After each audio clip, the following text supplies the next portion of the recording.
Hi, this is Austin Parsons, Pitmaster with Smoky Mountain Q in Nashville, Tennessee, and you are listening to the BBQ Central Show. Start the game! Let's go! We'll do it live. Okay. Well, do it live! I'll write it and we'll do it live! So to get that perfect barbecue, you use wood. Are you sure it's safe? Whatever. We put the lighter fluid on, strike the match, and... Oh, should we call the fire department? That might be a good idea.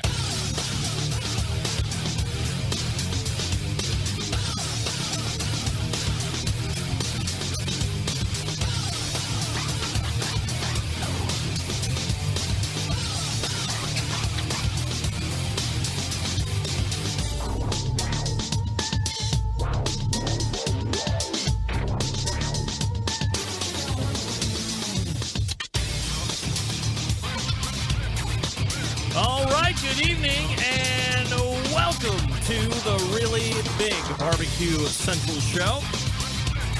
This is a show that talks about all things important to the world of barbecue and grilling, broadcasting live and direct from the Rock and Roll Hall of Fame city, and dare I say, the barbecue capital of the world, Cleveland, Ohio.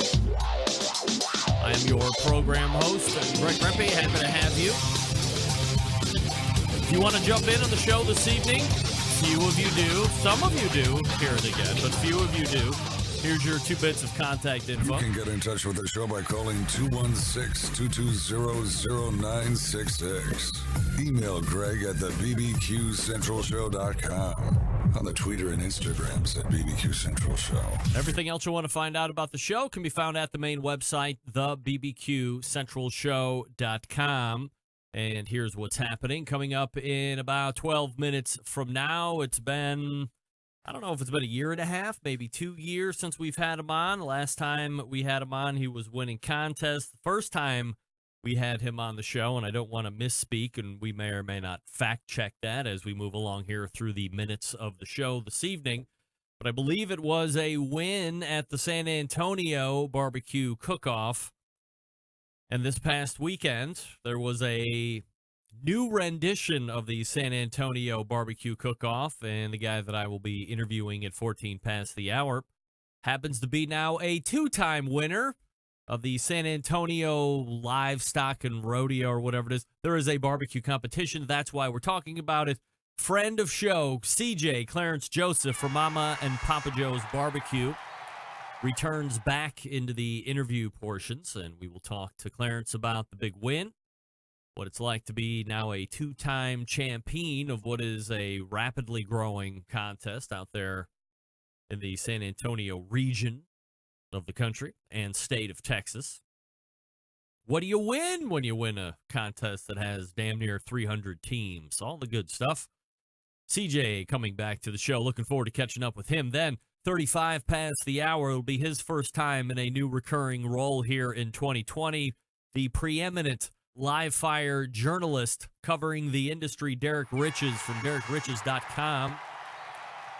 And we have plenty to talk about with Derrick. We have some stories that were left over from 2019, and we're going to get some updates from that. We also have some new stuff to talk about with Derrick, with not the least of which is if he has any thoughts, and if he does have thoughts, what are his thoughts of Cuisinart, you know, the food processing company, and do they make other appliances like microwaves and ice makers and whatever the hell else they might make? But Cuisinart making a very firm push, dare I say, foray into the live fire sector, and specifically the pellet cooker market. Embedded Correspondent Steve Ray in Ottawa, Tennessee, did a pretty lengthy photojournalistic post to me and a few other folks saying, hey, I don't know if you're seeing it up in your particular Walmarts, but my particular Walmart has 4 and 5 different Cuisinart pellet cooker models. So we'll talk to his Cuisinart, or we'll talk to him about Cuisinart, also Pit Boss, yeah. That's the other pellet cooker company that was in trouble with Traeger.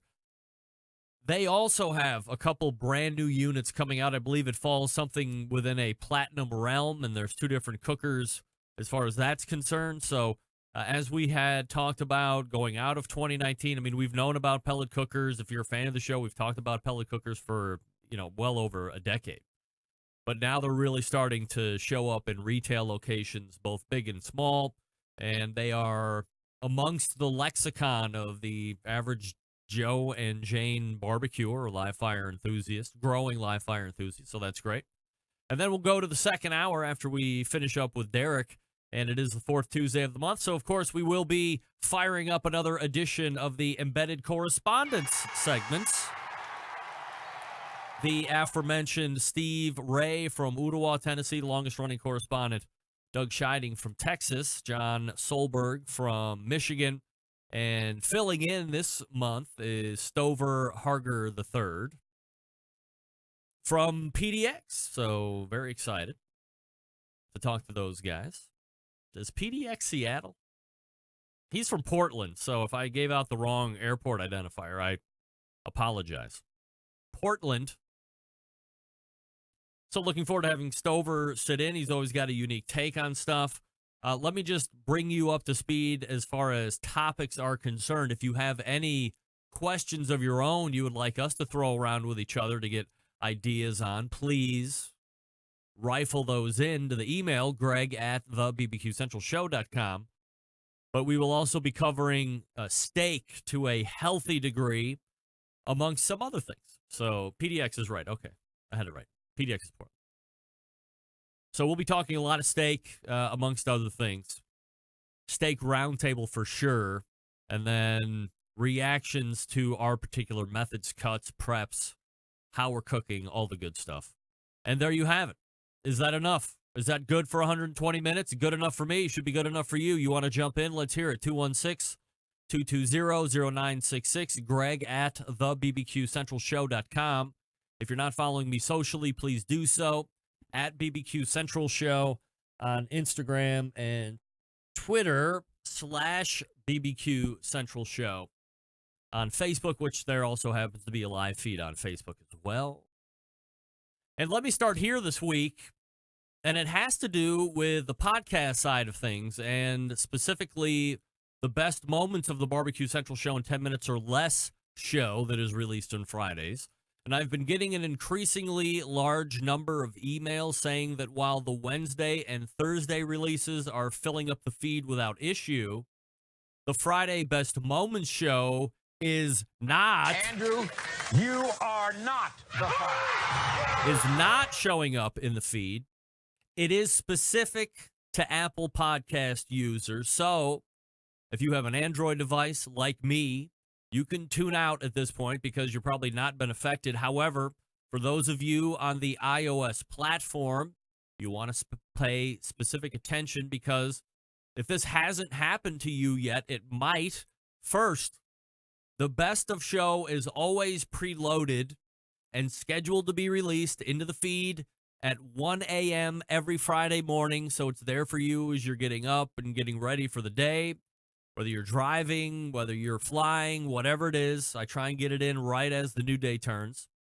So if it's not there on some Friday morning from here on out, it doesn't show up in the podcast feed, but you got Wednesdays and you got Thursdays, I'm telling you, you have a problem with Apple Podcasts, and it's not me, and I didn't forget or anything like that. Sometimes I'll forget, but I will post accordingly that I forgot and we're running behind. 9 times out of 10, it's not me. You're on an Apple, and you're having an issue with your podcast app because, like Skype, Apple continues to F with things that were working perfectly fine. Nevertheless, want to work around? Here's what you do. Open up your Apple Podcast app. Step 2, unsubscribe to the BBQ Central Show. I said unsubscribe to the BBQ Central Show. Then go back into the iTunes Store under podcasts. Search the BBQ Central Show. When you see it, resubscribe to the show. Fabulous. When the feed refreshes on your phone, all of the episodes should then fill up the respective feed, and you're off and running. Now, this is not, again, a technical issue on my part. This is an Apple issue, an iPhone issue, an iOS issue, their podcast platform issue. There is another workaround entirely if you want to, if you don't care about using Apple Podcast app specifically. Use Stitcher. Go to your podcast app or your app store and search podcast apps. There has to be 10 or 12 other podcast apps out there that you could use. You don't have to use the native one if you don't want. Get Stitcher. Get TuneIn, TuneIn, all one word. You're off and running. There you go. It's very simple to do. You can work around it all together. If you want to use the podcast app platform on iTunes, just do that. Open the app, unsubscribe, resubscribe, and then when everything refreshes, you should be good. If not, shoot me an email. But it is an iTunes app, a known iTunes app issue, or Apple Podcast app issue. You know who's not having an issue? The Barbecue Guru. They continue to be a world leader in automatic pit temperature control devices. Many different models to choose from. Big things going on right now. Q1 of 2020 with the Barbecue Guru. And we are working on Bob Trudnak coming in at some point in March. Big things will be announced at that point. If you've been looking for an automatic pit temperature control device, you're going to want to look at the Barbecue Guru. Visit their website, bbqguru.com, or call them at 800-288-GURU. They're the ones that created this technology, so why would you buy it from anybody else? If you have a Kamado style, a bullet, an ugly drum, a kettle style, if you have a big offset, they have a fan and a controller setup that will work for you. So now you can take the guesswork and the labor out if you want. If you don't want to, you can use it intermittently. It will uninstall and reinstall fairly quickly. But if you don't feel like it that day, or if you don't feel like it ever going forward, starting tomorrow, get the Barbecue Guru, hook it up to your cooker, and away you go. It will monitor and control the temperature of your pit. With some other controllers, you can also monitor internal meat temperature. So as that starts to rise, if you're now in a situation where it's cooking too fast, you can ramp the temperature down, or you can just go into straight-up hold mode. The meat isn't going to overcook, but it's going to stay right in the safe zone, ready when you are. Hit the website, bbqguru.com. That's bbqguru.com, or call 800-288-GURU. That's 800-288-GURU. And you can make sure that you ask them all your questions when you call. Tell them what kind of cooker you got. Don't have buyer's remorse. Call, ask the questions, feel good about the purchase, and then know when that box shows up, you are off and running with all the great info and great gadgets that you need. It's like a sous chef right in the backyard. Come on. bbqguru.com, 800-288-GURU. The Barbecue Guru continues to be a breakthrough in barbecue technology. Clarence Joseph from Mama and Papa Joe's Barbecue out of the break. Stick around. We'll be right back.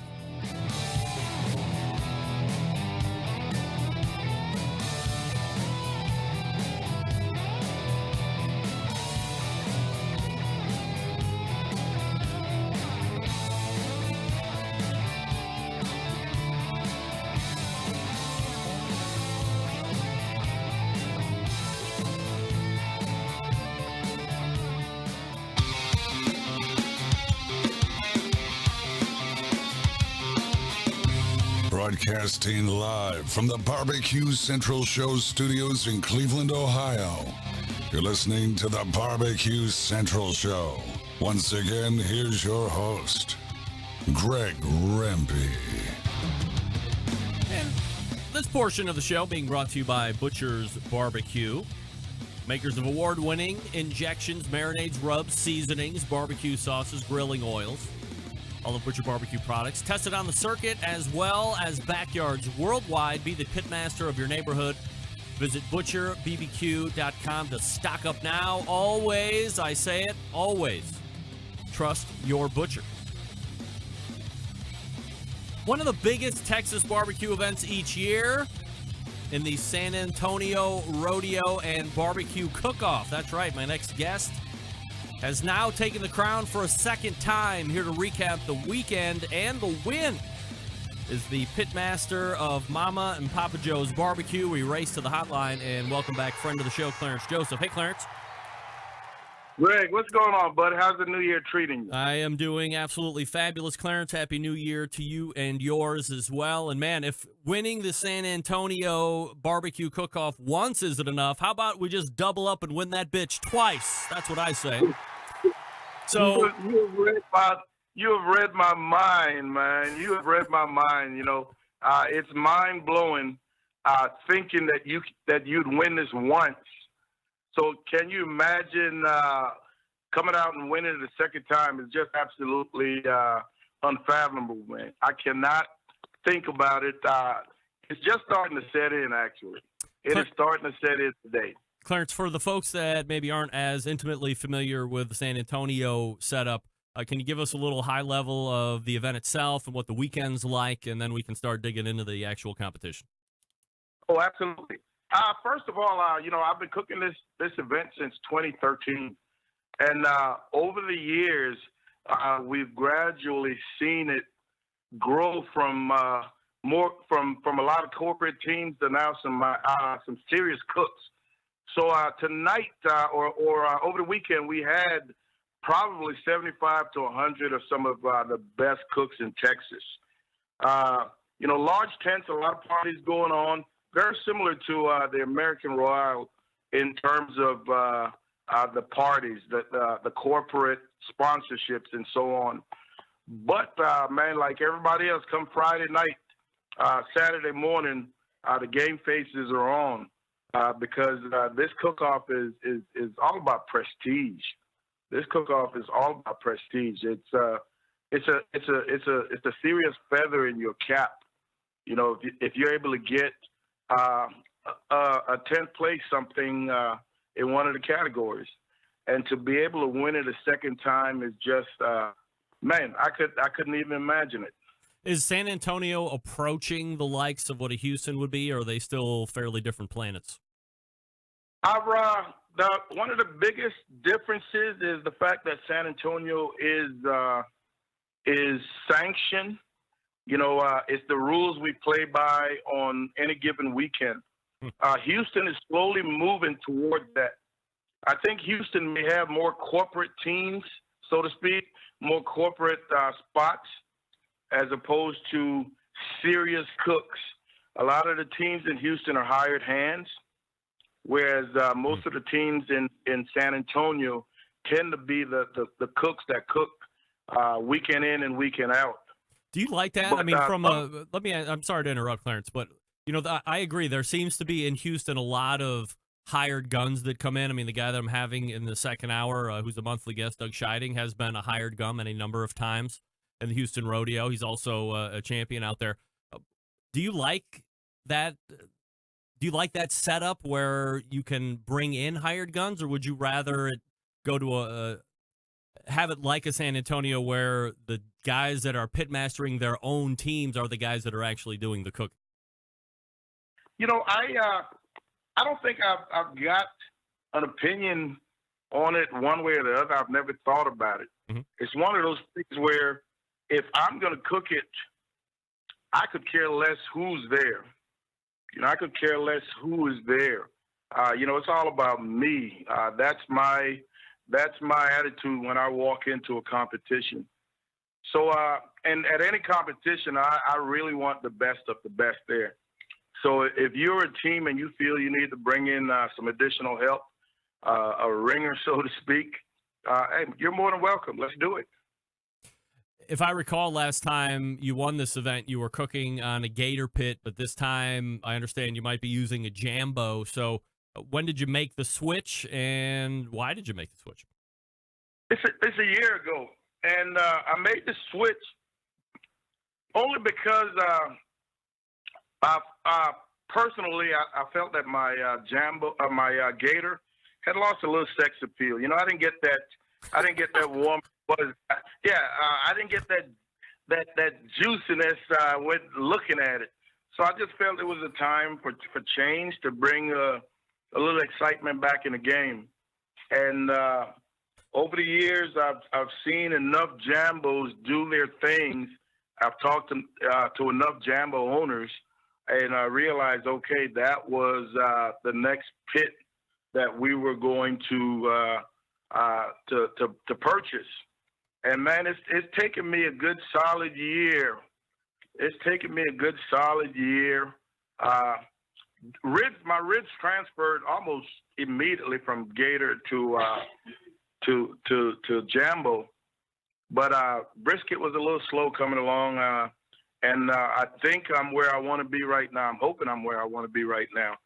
But again, Jambos have got to be arguably one of the top 3 pits out there. Most people tell you it's the best pit out there, but it's definitely a proven winner.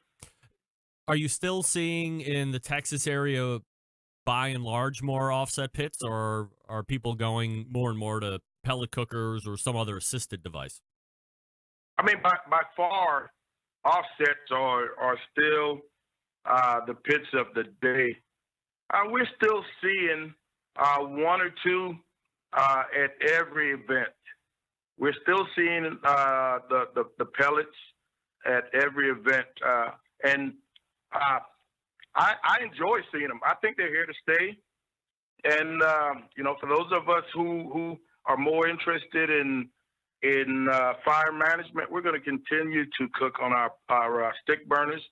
But if you're somebody who wants the convenience of being able to fire up quickly at home as well as out at a competition, then, hey, bring the pellets on. Clarence Joseph joining me here on the show, Pitmaster of Mama Papa Joe's Barbecue, talking about the San Antonio win this past weekend. From a setup standpoint, Clarence, have you changed at all, or are you still operating? I don't know if you were a tent guy and then you hit up the hotel, or if you've made any changes, since you've started competing at that San Antonio since 2013 that have been a little bit more creature comfort-esque. For the first time at this event, we actually rented a trailer on site. We've done so in the past at the American Royale in Kansas City, but this is the first time we've done it in San Antonio, and we live about 20 minutes from the cook-off site.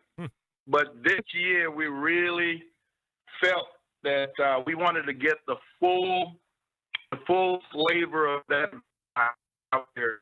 And I will tell you, Greg, we put on one heck of a party Thursday night. I paid for it on Friday morning.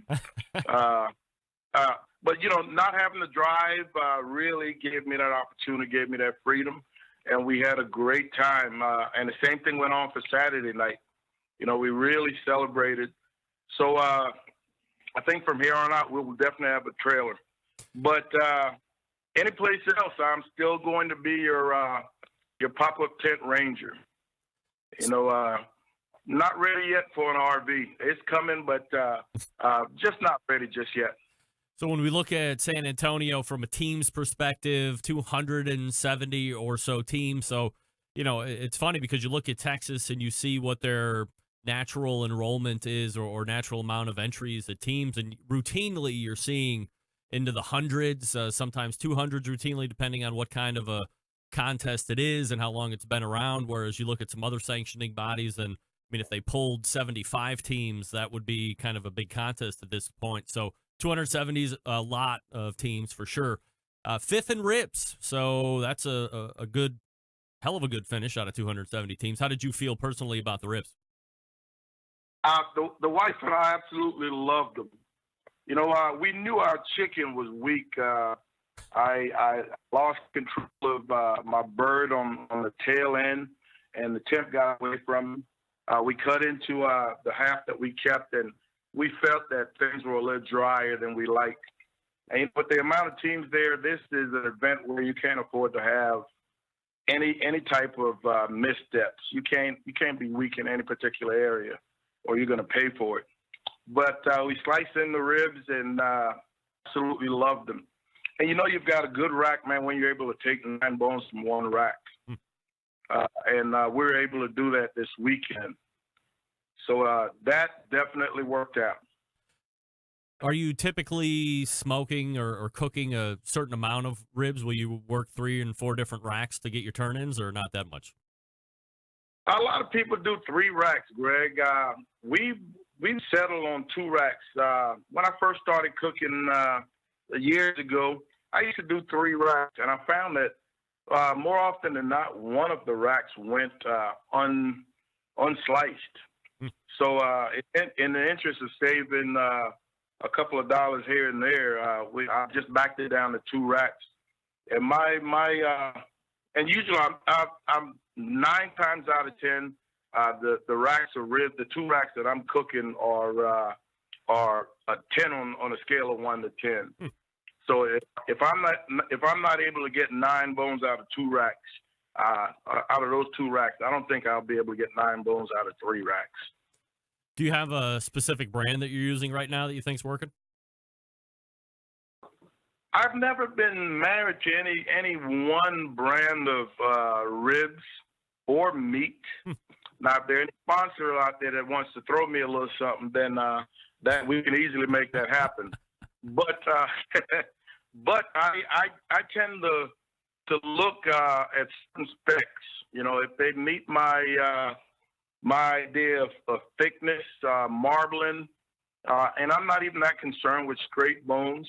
But if they're able to meet my idea of thickness and marbling and evenness from end to end, I will buy them. You know, IBPs, Smithfields, they're getting harder to find right now, especially with Smith. I love Smithfields, but they're getting so hard to find right now. So I've got to go with what I'm able to get. So I can't be married to any one particular brand.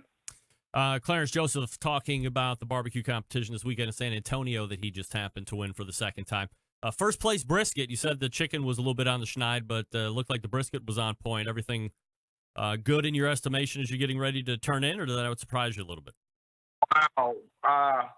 You know, when you first slice on that flat end, when you look at that slice and you see the juices running down and shining, when that knife goes through it like butter, you know you're on to something.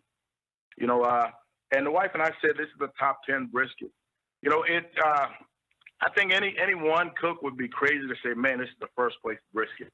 You know, when you've got some of the top cooks out there, you have an idea. You said, man, this is a top 10 brisket. But I would hesitate ever to say this is a first place brisket. Man, fortunately, it worked out this weekend. All right, so as you go through the calls and eventually you get your name, well, do they do the ticket where they call the ticket number, then you got to go up for grand champion? Yes, they do the blind ticket. You have one half of the ticket, and the other half is take to your tray blind. They call it, and you go up, and the head judge will verify that you have the correct ticket number. No ticket, no award. So that's got to be with a responsible person, right? Oh, absolutely. We had one particular person this weekend who actually got a call, and I believe it paid some $900. Uh-oh. And they weren't able to find their ticket. You're kidding. Uh-oh. Absolutely, they were not able to find their ticket. And man, anytime you leave $900 on the table, it's got to hurt. No, that will be the last time they forget where their ticket is or misplace that ticket. I absolutely agree. Yeah, no doubt about it. All right, so when you are finally decreed and verified as grand champ, having won it once, what are the emotions that rush over as you now realize that you've won this event for a 2nd time? I mean, certainly hard to do at any competition is to double up at some point. You know, it's rarefied air. You know, not very many people have done it. There are a couple of others, to include my buddy Craig Sherry. Man, it was like I said, it was beyond belief. It was beyond belief.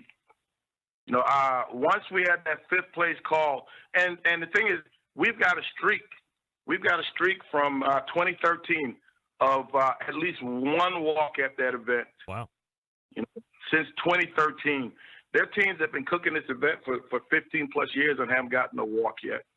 And we've managed to get at least one at every event. So I went out there and the wife and I agreed that our goal was to get one. And if we were able to get one early, man, there's always that chance that we can get another one and get our name in the books, you know, in top 5 or maybe top 3 or something. And again, man, it actually worked out this weekend. So let's take a look at competition barbecue right now. Last question before I let you go, Clarence, and I appreciate the time. I know you're a big Texas barbecue competitor, and, you know, there's other sanctioning bodies out there. Maybe you dabble in them, maybe you don't, whatever. But where do you see the landscape of competition barbecue right now, just in a general sense? Do you think it is plateaued a bit? Are we a little bit on a decline? How do you see it? For everything we see here in Texas, I don't do very many KCBS events, maybe 1 or 2 a year. But for everything that we're seeing in Texas, I think we're still moving forward. We're still getting some new teams in. The barbecue classes are still people are still interested in barbecue classes, so people are still trying to up their games. And what has gotten great about that is because of these classes, there aren't any events that you can sneak into with guaranteed success. You know, every cook-off you show up at today, there are quality cooks there. So I think in terms of IBCA, we're still on a nice growth pattern, and I expect that to continue for the very future. He is the pitmaster of Mama and Papa Joe's barbecue team, and they have taken down the grand championship at the San Antonio BBQ Cook-Off now twice, notching the second one this past weekend. Clarence, always appreciate the time. Thanks so much for the recap. Let's do it again soon. Thanks a lot, Greg. You take care. Have a great new year. Thank you, sir. There he is. The pitmaster of Mama and Papa Joe's barbecue, Clarence Joseph. So as far as IBCA concerned, at least in his estimation, that side or that sanctioning body of competition barbecue is on a nice, trendy upswing, or growth swing, I should say. New teams coming in on a fairly regular basis. And while he can't speak for the other sanctioning bodies from an IBCA standpoint, they're growing. And you don't have to grow slowly, right? As long as you're growing, as long as there's continued interest in keeping it alive. So that's a good thing to hear, especially down there in the Texas area. And he's done it not once, but twice. So if you're just tuning in, you missed Clarence Joseph from Mama and Papa Joe's Barbecue talking about their second win at the San Antonio BBQ Contest. And he's having a great year right off the start, right? Almost at month number 1 and got a very big championship in the back pocket. By the way, meant to mention this right off the top, and I know she's in the chat room here on the YouTube side of things. She is the pitmaster of Lady of Q competition team. Her name is Sylvie Curry.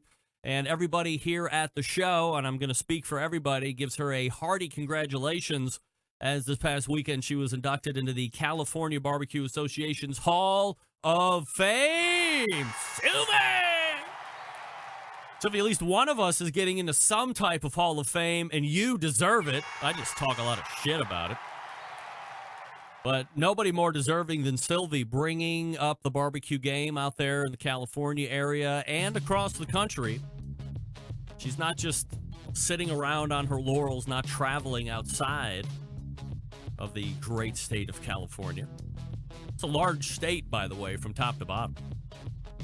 Do you know if you took California and you laid it across the United States, it reaches all the way to North Carolina? Did you know that? It's not true, by the way.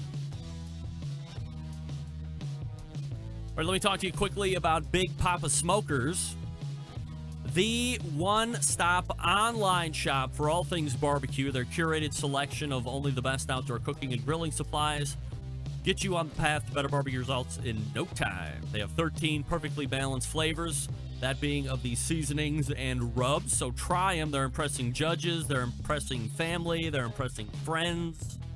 Getting you high fives and hearty hand clasps. If you want to kick it up a notch, might I suggest adding a little Simply Marvelous barbecue rub to your arsenal when you have the West Coast offense. Well, you have the West Coast offense when you're doing Simply Marvelous and Big Poppa Smokers rub. Now, if you're looking for new sauces, and who's not looking for new sauces? I know I'm always looking for new sauces. Granny's barbecue sauce is something that Big Poppa's owns as well. They love that sauce. It's a powerful blend of flavors that remind us of why we fell in love with barbecue in the first place. Now, aside from all the rubs and sauces, they got cookers too, everybody. Looking for a versatile smoker that's easy to use? The Mac 2-Star General Pellet Grill is the cooker that Darren Worth is using, that Sterling Ball is using, Meathead is using it. If you're not a fan of pellet smokers, all right. Take a look at the Old Hickory Ace BP. It's the only charcoal smoker that Big Poppa trusts on his competition trailer. If you're a backyard warrior that would like grills, they got grills too. Straight up grills, charcoal, wood burning, all that stuff. If you have any questions, give them a call at 877-828-0727 or shop their website, bigpoppasmokers.com. That's BIGPOPPA smokers.com. Derrick Riches from DerrickRiches.com is up next. Hang on.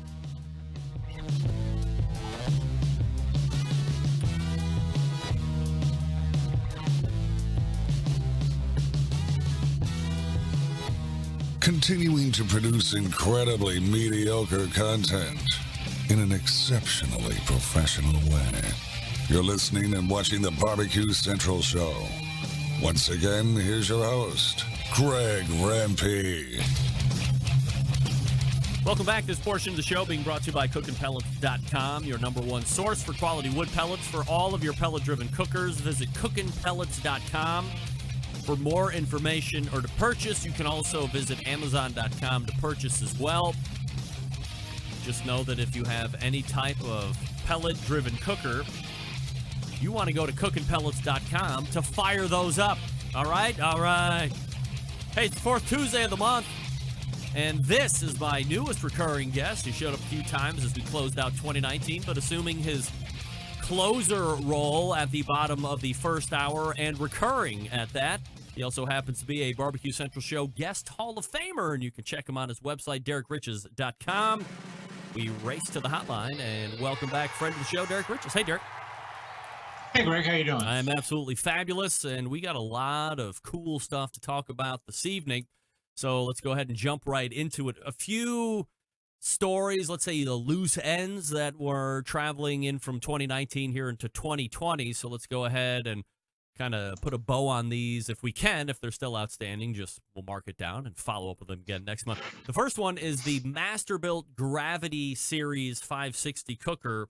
I saw it coming out towards the tail end. Well, I saw it being promoted towards the tail end of 2019.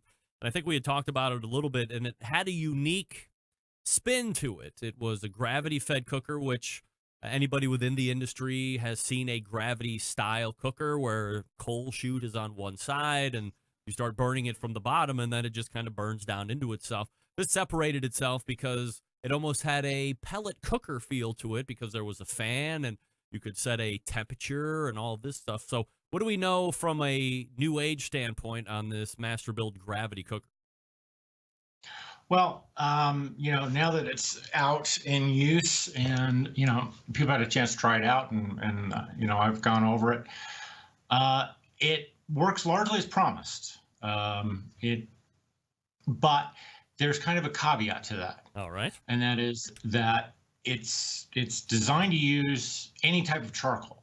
So you could use lump charcoal, you can use briquettes, you can even put wood chunks in there, it'll burn all of that. So you have a wide range of fuel usage, but it's not consistent with the different fuel types. So you're going to get temperature fluctuations, particularly, if you were using Kingsford briquettes, I think you'd have a very consistent temperature with that. If you're using lump and you're throwing wood chunks in there, you get a lot more dramatic fluctuation in the temperature. So just because the fire's not going to burn as uniformly. I mean, the idea is we can make a charcoal grill that works like a pellet grill, but pellets are a lot more consistent fuel. I mean, you know, they're designed to burn at a specific BTU, regardless of where you're buying them from, for the most part. But with charcoal, you don't get that consistency. So you get a lot bigger temperature fluctuation.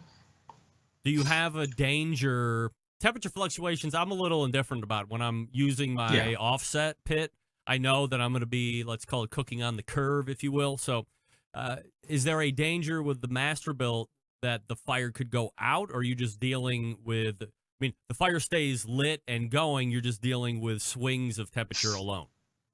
Yeah, and you know, and I agree with you. I don't consider it to be, you know, a huge problem myself. I'm just used to that style of, you know, of cooking, but marketing it as having that same sort of consistency or working like a pellet grill, it's kind of missing the mark a little bit.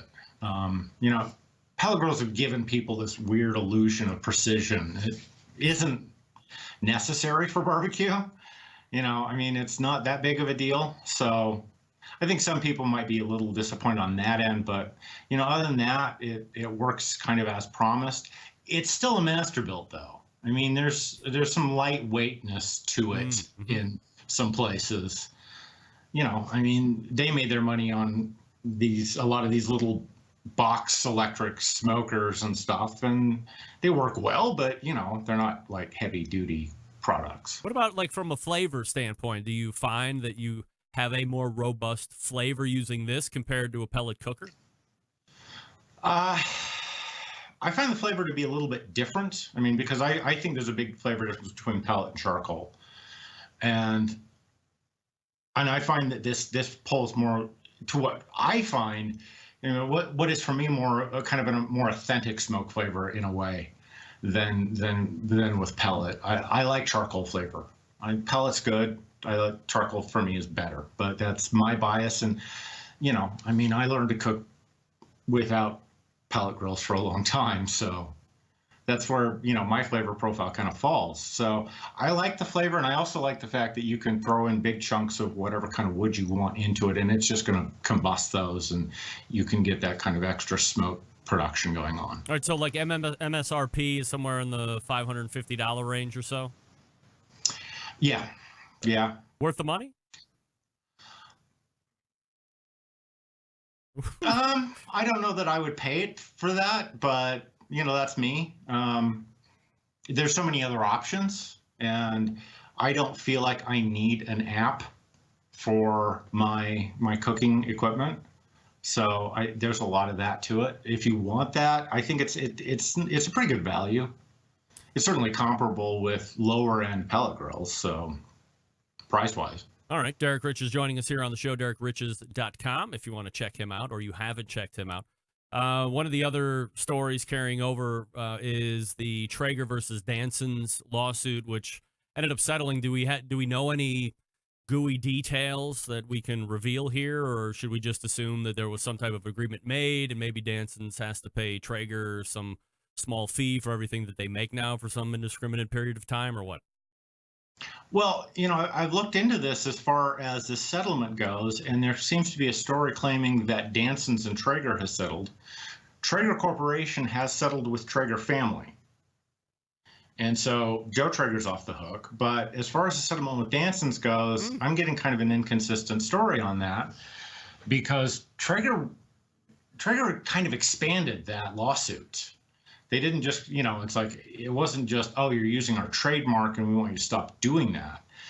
They also filed a lawsuit on the fact that Danson's had hired a Traeger employee and that employee carried proprietary information with them to Danson's. Did they name that employee by chance? I believe it's named somewhere, but I can't remember it off the top of my head. All right, well, I'm not going to throw out a name because I don't. Yeah. This was one of the people that worked for Traeger in Washington when headquarters was moved to Utah, and they pretty much left everyone behind. That person then went to work for Danson's. Got it.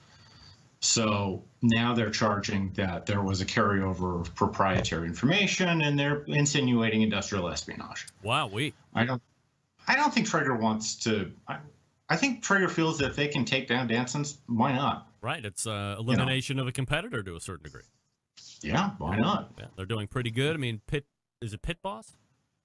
Pit Boss, as well as Louisiana Grills, is what comes out of Danson's. That's right.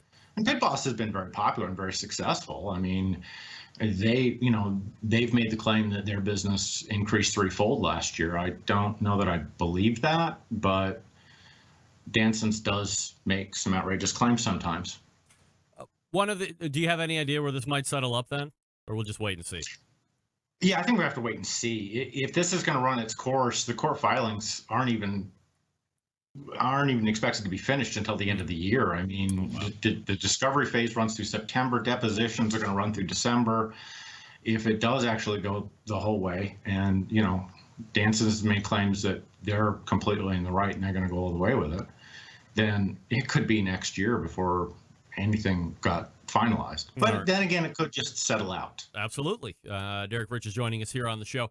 One of the other things that I wanted to talk about, we had mentioned and did a rather large segment on the Weber Smoke Fire, which was available for pre-order, and then as the year turned, they were going to start shipping them out. We've seen now that the Weber Smoke Fire has been pushed back to a early February ship, and I asked my source at Weber if there was something going on that I needed to report to everybody on the show. And the answer I got back in quote was, nope, we're just waiting on retailers to have floor space. It's a global launch, a lot of moving parts, close quote. Do we have any reason to doubt that, or do you know anything that would be contradictory to that statement? In 20 years of dealing with Weber, I've never known them to acknowledge a mistake or a problem with anything they've done. But I do know that if you are a retailer who carries Weber products, you are required by contract to maintain a certain amount of floor space for their products. So I'm kind of having trouble thinking that Lowe's or any other large retailers can't get the floor space. And particularly Amazon and barbecue guys online shipping, they don't need floor space. So I'm not sure where that holdup is, unless they're, stuck with some German retailer that's just not ready to give them the space at the moment. But they're not going to hold up for everybody. And, as far as the release date, I'm hearing from Lowe's, they're talking the 25th of February now. So, and they're the exclusive big box retailer for North America. So we will see what happens next month as they may or may not be rolling out. One of my embedded correspondents has now he did buy off of Amazon and he bought the bigger one, so he's seeing a shipping date of 2/6. So we'll see if that actually comes to fruition as well. We can catch up on that next month as well. So some of the new stuff / rumors out there right now. We had talked about Pit Boss a couple minutes ago. They have a new series of cookers out, I think a pair of them that fall under this Platinum Series umbrella. What do you know about them, and are we going to like those? Well, these are Walmart exclusives. Walmart's going really hard on pellet cookers right now. They have two models in the Platinum Series right now. One of them is just a combo grill. It's a cheap pellet grill on a cart with a cheap gas grill. And I don't like combo grills. I don't like it when they do this because usually neither one of them are very good. One of them breaks down and you've got like 6 feet of grill that kind of sort of works. The other one has a large cooking chamber on top of a normal pellet grill. So you've got a pellet grill and then there's like an extra smoke box. So it's got a ton of space to it. Again, I think it's kind of overkill. I don't see a lot of consumers that need it, but it does look really kind of cool and impressive. And that's a better application. But these seem to me, like the big retailers like Walmart and that sort of stuff, they go to manufacturers and they say, we want a big, impressive product we can put on our floor. It's going to draw attention. It's going to get people to come over to this section and look at this stuff. And both of these kind of seem to me to be like that. Are they heavy, or are they more of a master built heft? They're not terribly heavy considering the size. I think we had like a 250 50-pound weight on one of them, and not much.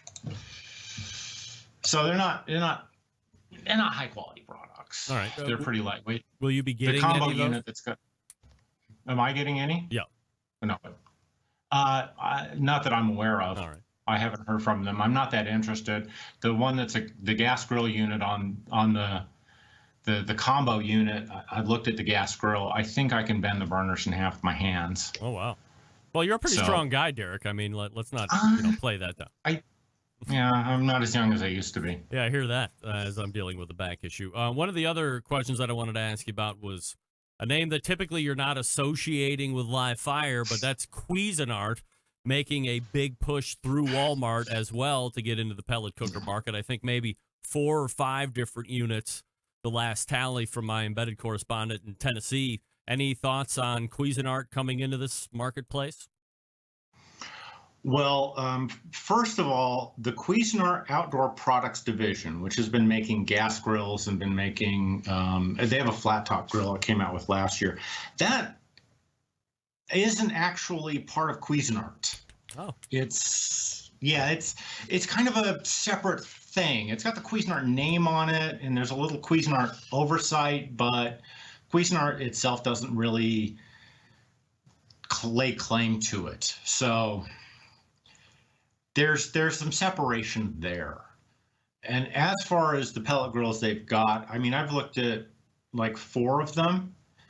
The 2 smaller ones, these are Z grills. They're just rebranded Z grills. One of them looks very much like the Gorilla Silverback because they all come out of the same factory. And one of them is just a real small barrel type. It's there's one factory outside of Shanghai that produces nearly half of all the pellet grills sold, and they just rebrand them. Huh. So the smaller one, I think it's like $400. It's a simple barrel style. It's got a real basic controller. This is, that same grill is sold by Pit Boss. It's sold, there's going to be the Cuisinart name on it. Z Grills has it. There's a bunch of generics with it. So these are just kind of contract pieces. The other 2, the larger ones, well, one of them is, again, a combo unit. So it's a cheap pellet grill next to a cheap gas grill. And then the other one is a very large pellet grill with replaceable component pieces, including like a ceramic briquette diffuser that sits over the pellet, over the fire pot for the searing potential on it. That one looks a little bit more interesting, and I'm trying to get in touch with them to see if I can get one sent. So I'm going to see what that does. I think they're under $600, so not like a investment. Let me ask you to clarify this for me then, because I'm not a smart man.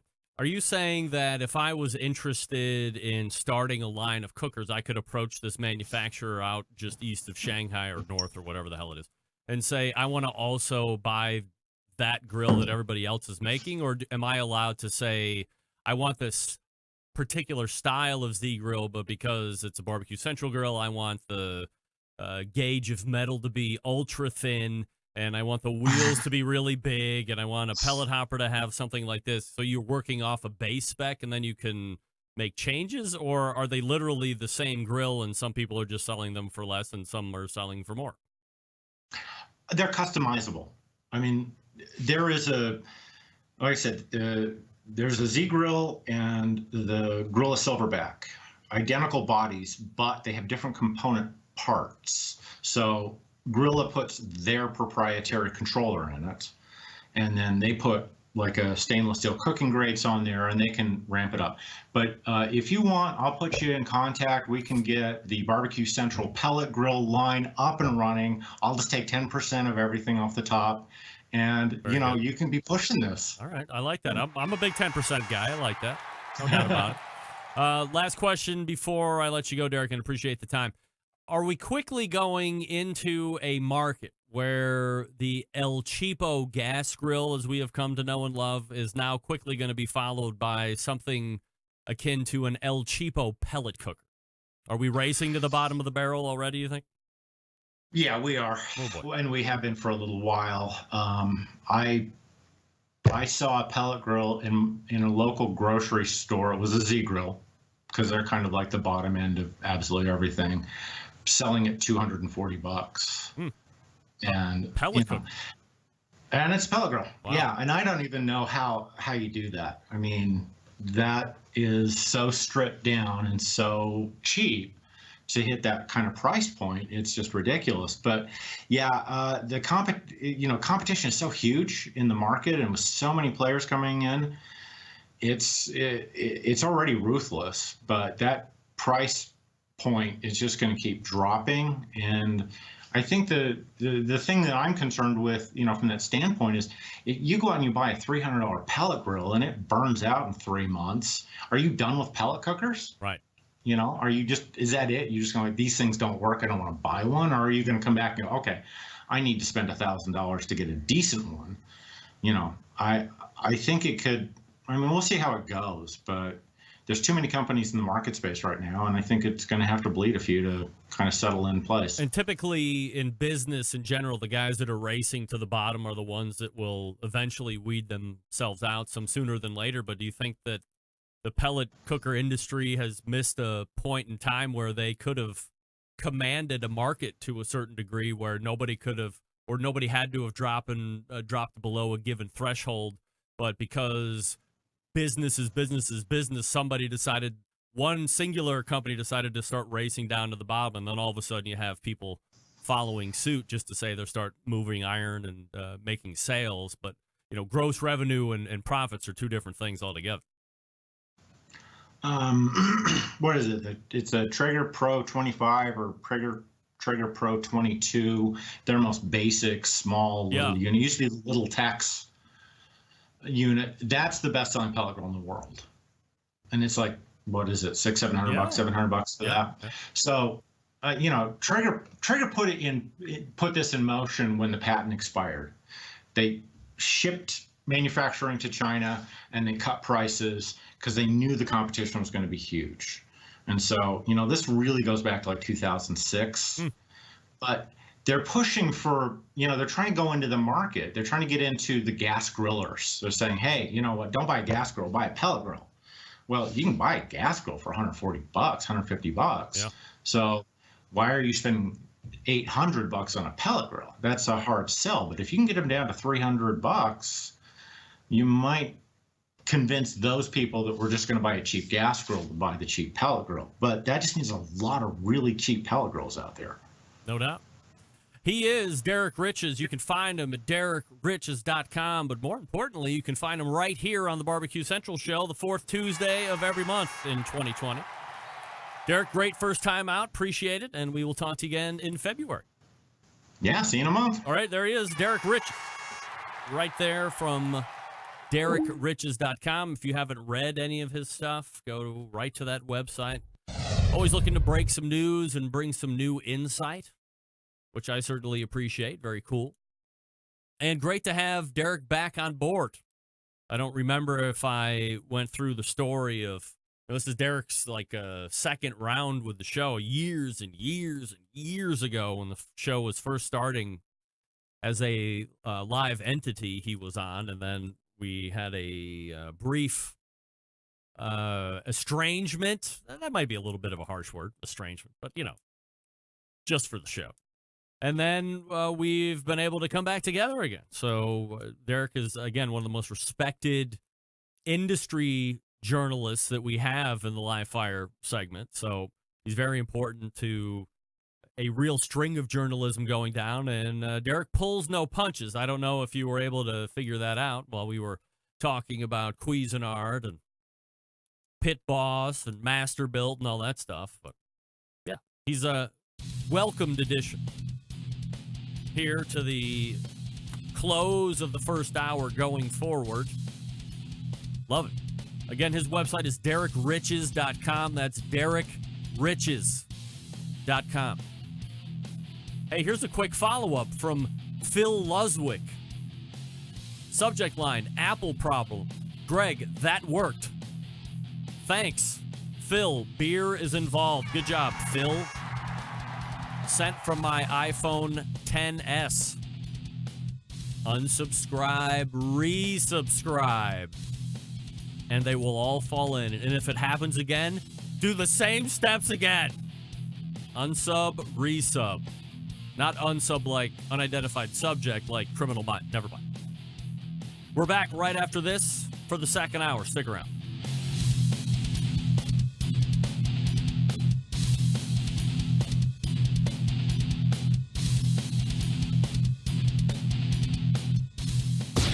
This is Terry Howe from the Talkback Fans Podcast, and you're listening to the BBQ Central Show with the incomparable host, Greg Rempe.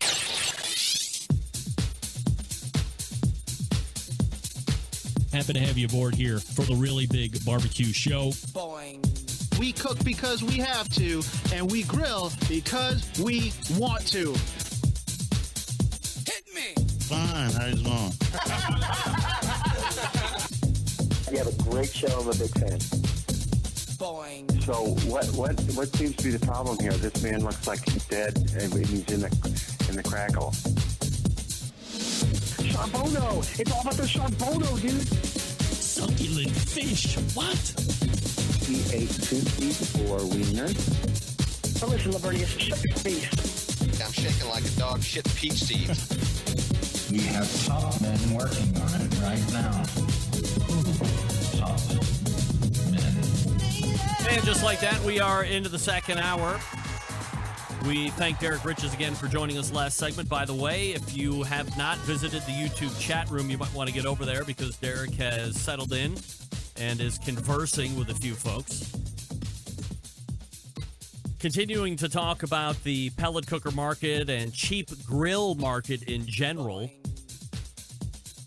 Kinger saying that he thinks a retailer might have taken $240, that a large chunk of that $240 was for the retailer, but Derrick Riches said that he has seen stores take a loss on the grill or smoker and then made money on the profit of covers and accessories and so forth, which makes perfect sense because relating it back to my day job doing truck sales, sometimes you can't move a unit, right?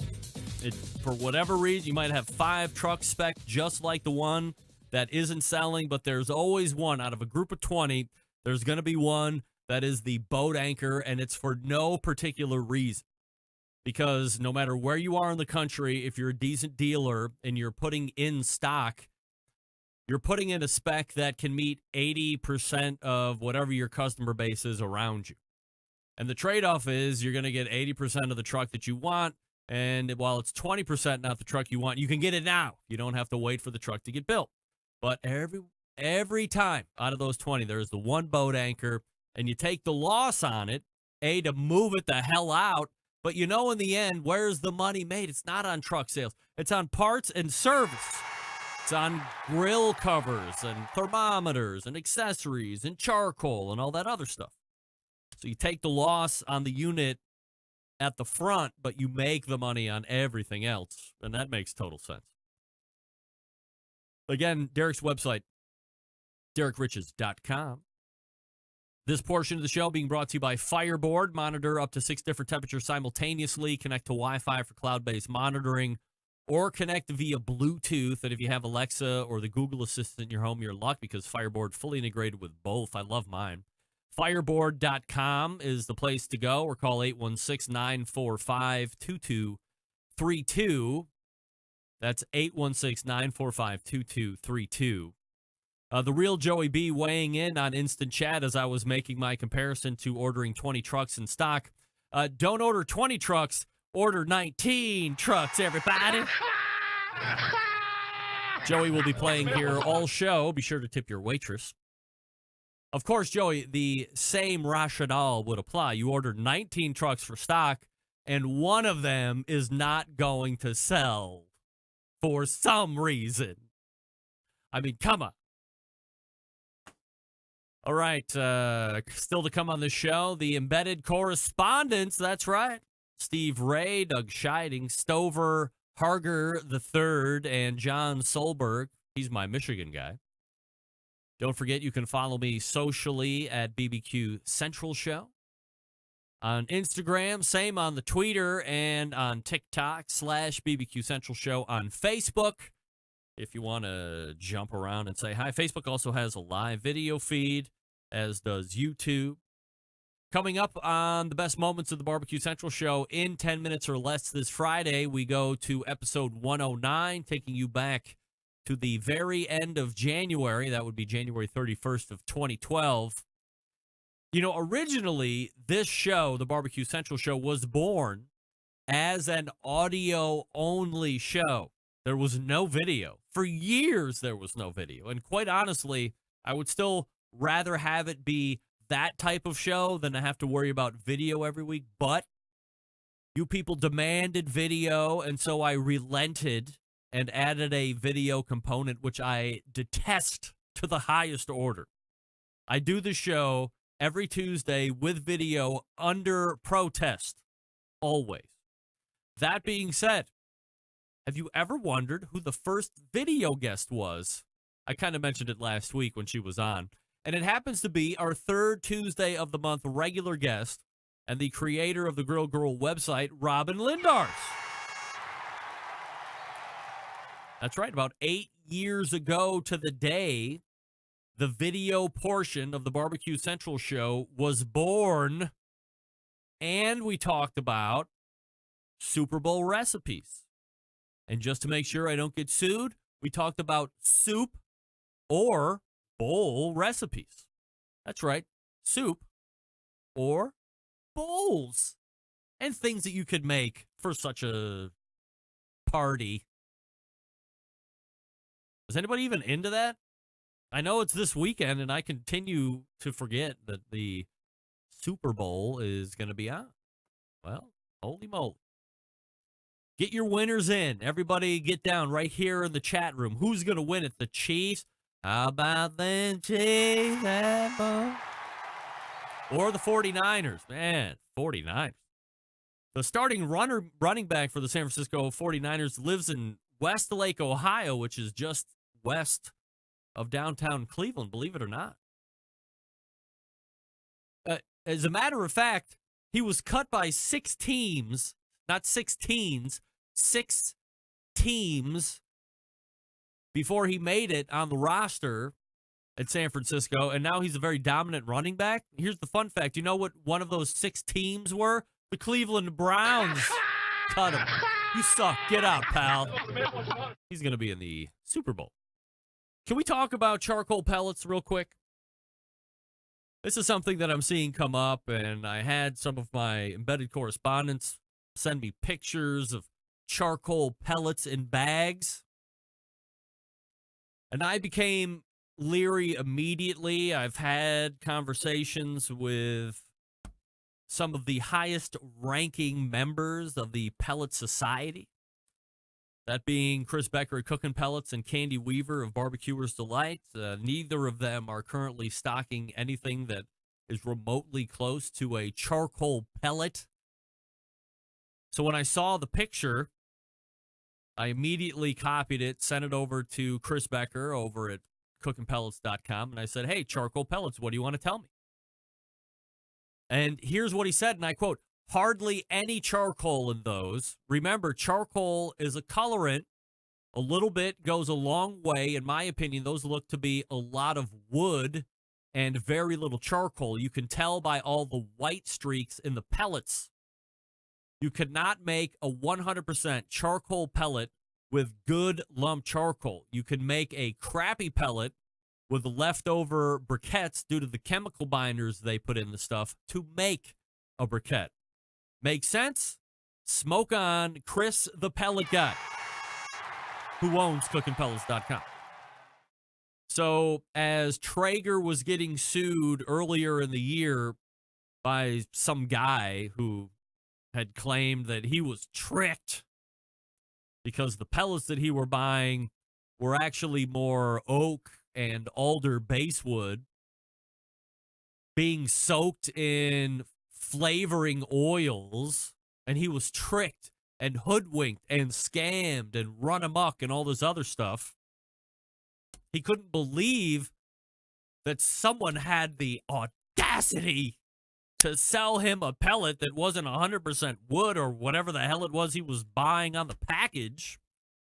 Well, don't fall victim to this either. If you see a pellet bag that says charcoal on it, or is leading you to believe that this is a charcoal-based pellet, not a wood-based pellet, don't fall for it. Get that big stuff out of here.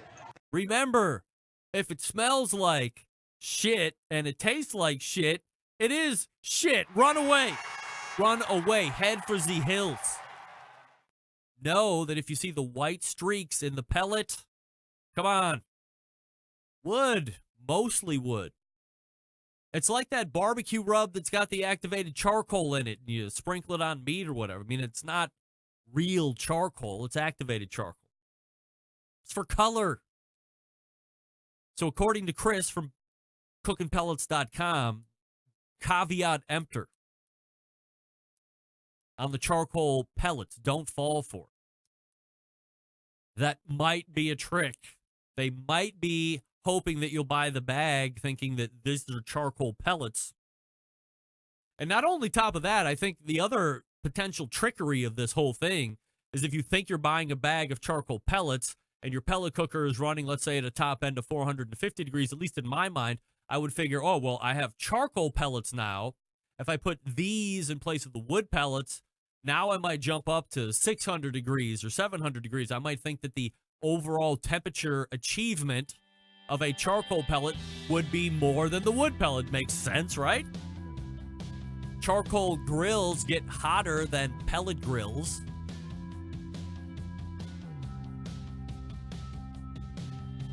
Just be careful of what you're buying. Ask questions.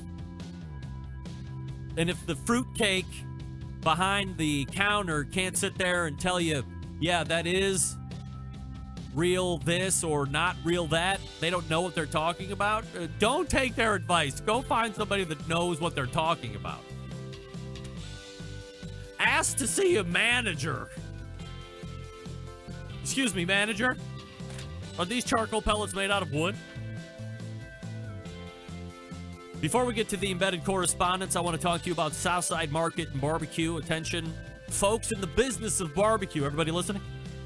Established in 1882, Southside is the oldest barbecue joint in Texas. They've been owned and operated by the same family for 3 generations, offering premium Central Texas barbecue products, slow smoked over real wood, shipping, distributing, manufacturing sausages for company across the U.S., from food trucks to multi-chain restaurants. Southside sausage can be on your menu, too. All meats are processed in the on-site USDA-inspected facility, a trusted partner with a focus on quality and authenticity. They ship nationwide via FedEx, also available for food service distribution, such as Cisco, U.S. Foods, and Martin Foods.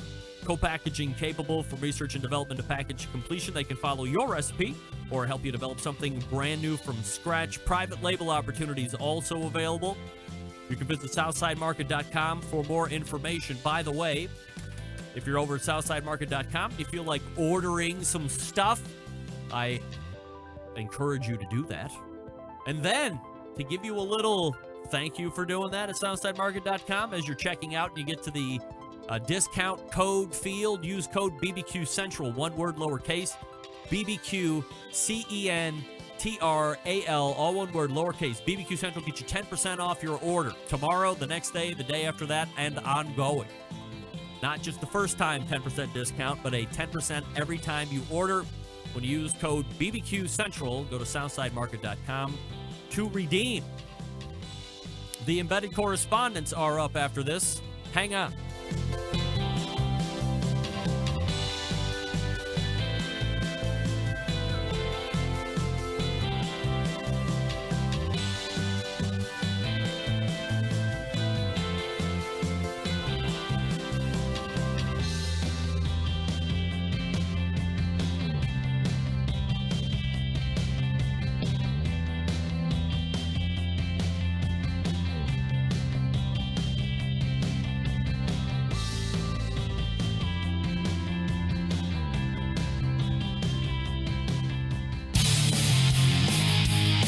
The only show giving you a monthly visit from a doctor of barbecue.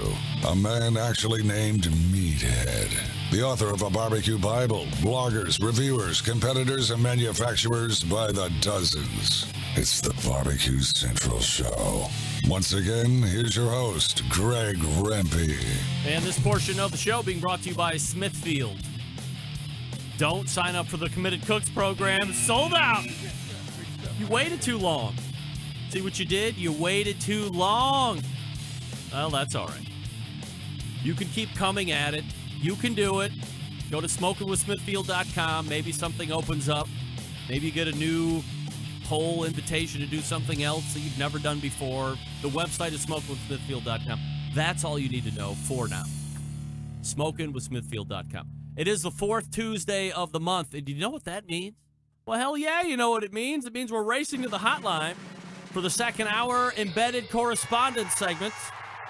We have John Solberg in Michigan. We have Steve Ray in Ooltewah, Tennessee. We have Doug Scheiding in Texas. And while I could not see him on the screen, I believe we have Stover Harger III, but you would know him as Barbecue Hunk because he's hunky. Stover, are you there? Holy jeez Louise. Yes, I am right here. My goodness, look at that. You see me? There you are. Okay, we got you now. I mean, look, I'm going to go immediately to speaker view. So, Stover, start speaking so we can see the new face stuff. My favorite thing about your podcast, Greg, is when you talk about the video. Holy moly. Look at that. You Look at full beard, the hair, everything. Beautiful. I mean, that is a whole look that you have going on. It's tremendous. Steve Ray is a huge fan of facial hair and long hair in general. So, Steve, do you have any opening opinions? I love the tattoos, too. I'm sure he's got those. So I got 0. You have 0 tattoos, Stover? 0. Proud of it. All right. Well, good. You don't have a tattoo, Stover? Going to heaven. What's that? You don't have a tattoo? No, I have 0. You don't have a tattoo. You've got that hair and a beard.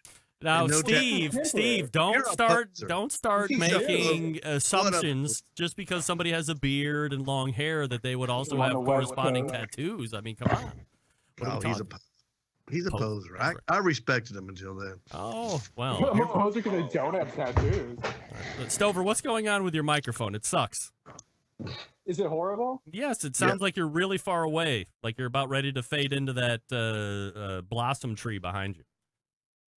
All right. By the way, that's one of the most impressive cat houses I have ever seen in my life. It can house a small city of cats, it looks like. Wow. I'm at my mom's house in the middle of my own birthday party to do this show. Oh, well, happy birthday. Now get a better microphone or you're going to have to beat it. Can you do that? Yeah. All right, you can do that. Good. Right on. All right, here we go. So we are here for your monthly Embedded Correspondence. Stover is out, hopefully changing microphones. And we have plenty to talk about, as I tease in the open of the show. The balance of this may or may not be talking about steak, because I think it would be a good idea to have a steak round table of sorts. Some of the most popular shows on this show have been when a group of guys and gals get together and talking about, this is what I do to cook this thing or that thing, and we'll do a steak tonight. But before we get into the steak talk, we love talking a little bit of World Food Championships here and there.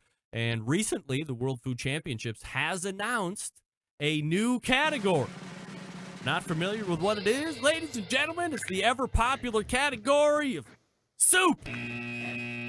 That's right. So as the least supporter of the World Food Championships, we will race to the Upper Peninsula of Michigan, where we find Michigan correspondent John Solberg, and would love your input on soup as the new category of the World Food Championships. Hey, it's loved by old folks and toothless people. I can't soup. It's like, how are you going to pull that off in 30 minutes? The real soup takes days. So I don't know what I have no idea what they're thinking, but I don't normally. Do you? Okay, never mind. Okay, I'm gonna ask a better follow-up question, but I just want to go right into it because we'll go around the thing here. Doug, you have competed in a few World Food Championships. What does soup do to you? Yeah, I'm not really for soup at all, and I hate to say this, but I definitely agree with Steve. Yes, I said that. Pizza should have been the choice. Now, Doug, what the hell are you ridiculous. doing? I didn't ask you what should be in it. I just asked you for your opinion on soup. You're totally screwing the whole outline. What are you doing? Jesus Christ, you guys just need to relax. There's nothing unusual Let about me that. lead There's you down the nothing. primrose path of broadcasting excellence here. Jesus Christ. Oh, okay, how about instead of soup, they could have at least gone with ramen, something that has a little sex appeal. Or what's that other stuff that everybody likes right now that's really hot? Pho, whatever. Steve, you're the biggest supporter of the World Food Championships. What do you think about soup being a let category? me say this. All right. Just in case Mike McLeod watches. I love Which he does. Mike McLeod. I love you, Mike. But now we have soup. And you know what that's going to do? That's going to blur the line because soup and stew are so close. You know, you go to Panera Bread and you get broccoli cheese soup, that's pushing the line. But you go to Panera Bread and you get baked potato soup, that's stew. So what you're going to have are DQs when people go up there and put their bowl down, and there's going to be a judge, one of the chefs going to go, that's not soup, that's stew. So do you think that they will have a do you think that they'll have a bill of, well, do you think they'll have their own set of rules to where a certain viscosity has to be met, or that it will have to be a liquid instead of something a little bit more creamy, let's say a bisque or this potato soup that you referenced, or a broccoli cheese? Do you think they'll have that? Greg, they'll have to because you know, the more stuff you put in soup, it becomes stew. And I'll tell you another thing. You know all these people that do these Bloody Mary contests? Right. Yeah, okay. These guys are going to gravitate to soup because you're going to see, this is my tomato soup entry with the grilled cheese sandwich hanging on the side, with white daisies representing a cool, crisp, sunny winter afternoon, garnished with skis to represent the eating of the soup in front of a fire at the ski lodge. And on the other side of the bowl is a cute little stuffed St. Bernard paying tribute to all the skiers saved in the avalanches. Enjoy my soup. So you think the Bloody Mary kooks are going to be gravitating to the soups? Absolutely. Absolutely. All right. Well, I can see that happening. Stover, are you back and under control here, or are you off? And he's off. Great. Damn it. All right, so here's a better follow-up question. Outside of soup, what category should they usurp soup with? Doug, any thoughts? Well, I've already blown the pizza, but looking at other things, maybe seafood or chicken wings or something like that, I would, or maybe even French or Italian pasta or something like that. Did they think of what was competing with soup? Beans, meatloaf, pot pie, and casserole sort of thing. So there's certainly more things that are sexy, but they've got two other categories that I have no idea which are: world recipe and chef. Those just seem very generic and very open. But John, thoughts on a replacement for soup, or a better category than soup? Obviously, they can't come up with a better one. I don't know how I'm going to. They're the kings of food sport. I'll just go with Steven Pizza because it's very popular. It's easy to do. It's delicious, and you could probably do the calzone thing. A lot of different type of flatbread things. So you got a lot more diversity there. Steve, any better categories than soup? Yeah, pizza. When you asked Mike on the show a couple months ago, why not pizza? And he said, well, they've already got a pizza World Food Championship. Well, they got a World Food Championship for everything he does. How cool would it be to set up all these wood fire ovens and have everybody making those real cool thin pizzas? You set them up, and you can get propane. It can be done, and I just think that the creativity and the taste and the whole pizza environment lends itself to being a segment of the World Food Championships. And once again, Mike McLeod, I love you. I love you. I love you. Well, absolutely. I said when I had him on, look, my advice to you is to enter. Well, my advice was to kill the barbecue side of things and to add pizza because I think it's a internationally revered dish. It's easy to tell a pizza that sucks from a pizza that's good.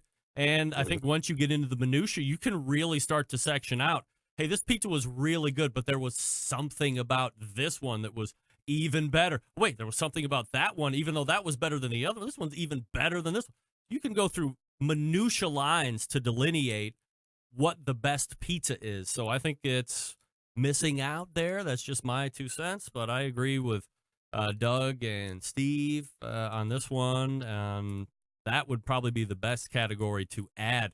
I don't get soup at all. I'm not a huge soup fan per se, but I do find myself gravitating towards more of the stewy soups, I guess, when I want to eat it. My wife makes a great cauliflower soup, but I guess that would be more stewy. I mean, I love broccoli cheese soup.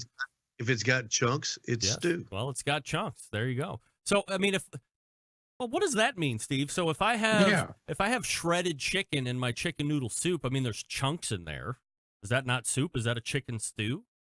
Well, they're shredded. They're not chunks. If they were chunks, it's stew. Chunk, like if I took a chicken breast and put it in 1/4-inch cubes, that's a stew? I think so. It doesn't a stew have to consist of some consistency or thickness? Tell me. See, that's what's going to happen. That's when you're going to have the fist fights at the turning table. Oh dear. What the heck is stew? What the heck soup? I think stew's one thing. You think it's another. Well, I can't wait to have Mike McLeod back on the show because you can goddamn guarantee we're going to be talking about soups and stews. And do you think, Steve, he would be opening up a floodgate if he said, well, there's really no difference. You can have a beef stew or a beef and barley soup, and it's one and the same. I saw him almost get taken down at a barbecue meeting a couple of years ago at the World Food Championships. That would be, you get those chefy people in there with the soup stew controversy. He'll never make it out of Dallas alive. Oh wow! All right, well, we'll see. Those chef guys they're tougher than barbecue guys, man. John, is there a difference between soup and stew in your estimation? It's a tough call, and I think that the World Food Champion will define that in their rules like they define everything else, Steve. Like the 3-inch rule, which is going to kill your theory of skis in the soup. So I'm sure when we get there, the rules will be clearly defined. And until that happens, whatever World Food Championship defines as the rules, that's what they'll be. Doug, do you think there's a difference between soup and stew? No, there maybe is a difference between soup and stew, but I don't think it has particular relevance in terms of the size of the chunks or shredded or anything like that. You think it's more of a thickness? Yeah, I think it's a thickness in the way it's prepared. Stew is, to me, is more of kind of a braised type of dish as compared to a stew. I mean, a soup, sorry. All right. Do we think that the barbecue segment will go away in 2 years or less? Steve, yes or no? No. I think it'll change drastically, though. I think he'll go to an invitation only. It'll be maybe 10 teams, sort of like the Smithfield thing did, maybe more than 10. But he'll find some way to make it an invite. Doug, barbecue gone in 2 years or less? I think so. John, I thought it would be gone this year. John, barbecue gone in 2 years or less? It'll be here in 2 years. All right. It might only be 2, but it'll still be. I happen to agree with Doug. It's out of here. 2 years or less. It will be gone. Good to say on this show that barbecue is going to last, but in real life, that thing's been dying ever since it was born into the World Food Championships. All right, let's go ahead and start getting into the steak talk this evening, which will carry us for the balance. But before we get into the beef, can we quickly go around the table and ask for a quick yes or no? Is grilled pineapple the best thing one can eat coming off of a grill, bar none, hands down, stone cold, lead pipe lock, best thing you've ever eaten off a grill? John, yes or no? No. Steve, yes or no? Let's check. Looky here. I've never had grilled pineapple. All right. I've never had it. Steve, as you evaluate, use 1 out of 10, 10 being the best thing you've ever eaten off a grill. 6. And that 6. has 6. All right, so your answer is no. Mm-hmm. Doug, best thing off the grill ever? Negative. Negative, of course. It's outrageous. Do we think Meathead was caught up in a little self-hype there where he caught himself and then he decided, hell with it, I'm just going to say it anyway? Steve, yes or no? Meathead and self-hype? No, never happened. No. Sure he was. John? Virtual. No, he believes it. It is. That's all right. It's pretty good. Is it still 6 out of 10, Steve? Yeah, all right. Definitely. Doug, do you think Meathead got caught up in himself? Yes, he got caught up. He gets caught up in himself every month. The month before it was cherry tomatoes was the best thing that was on the grill. Am I correct or not? That's right. That's right. Yeah, it was cherry tomatoes. He said that was the best thing he'd ever put on the grill. Yeah, well, all right. How about that? Meathead self-promoting. I love Meathead. Yeah, everybody loves Meathead. That's why he's done well. Most of us love Meathead on this particular dais right here. That's all I got to say. All right, here we go. We're going to be talking about steak. Guys, first and foremost, general steak thoughts. What do you like about steak? Do you not really like steak? What do you think the majority of people in the country think about steak? Doug, let's start with you.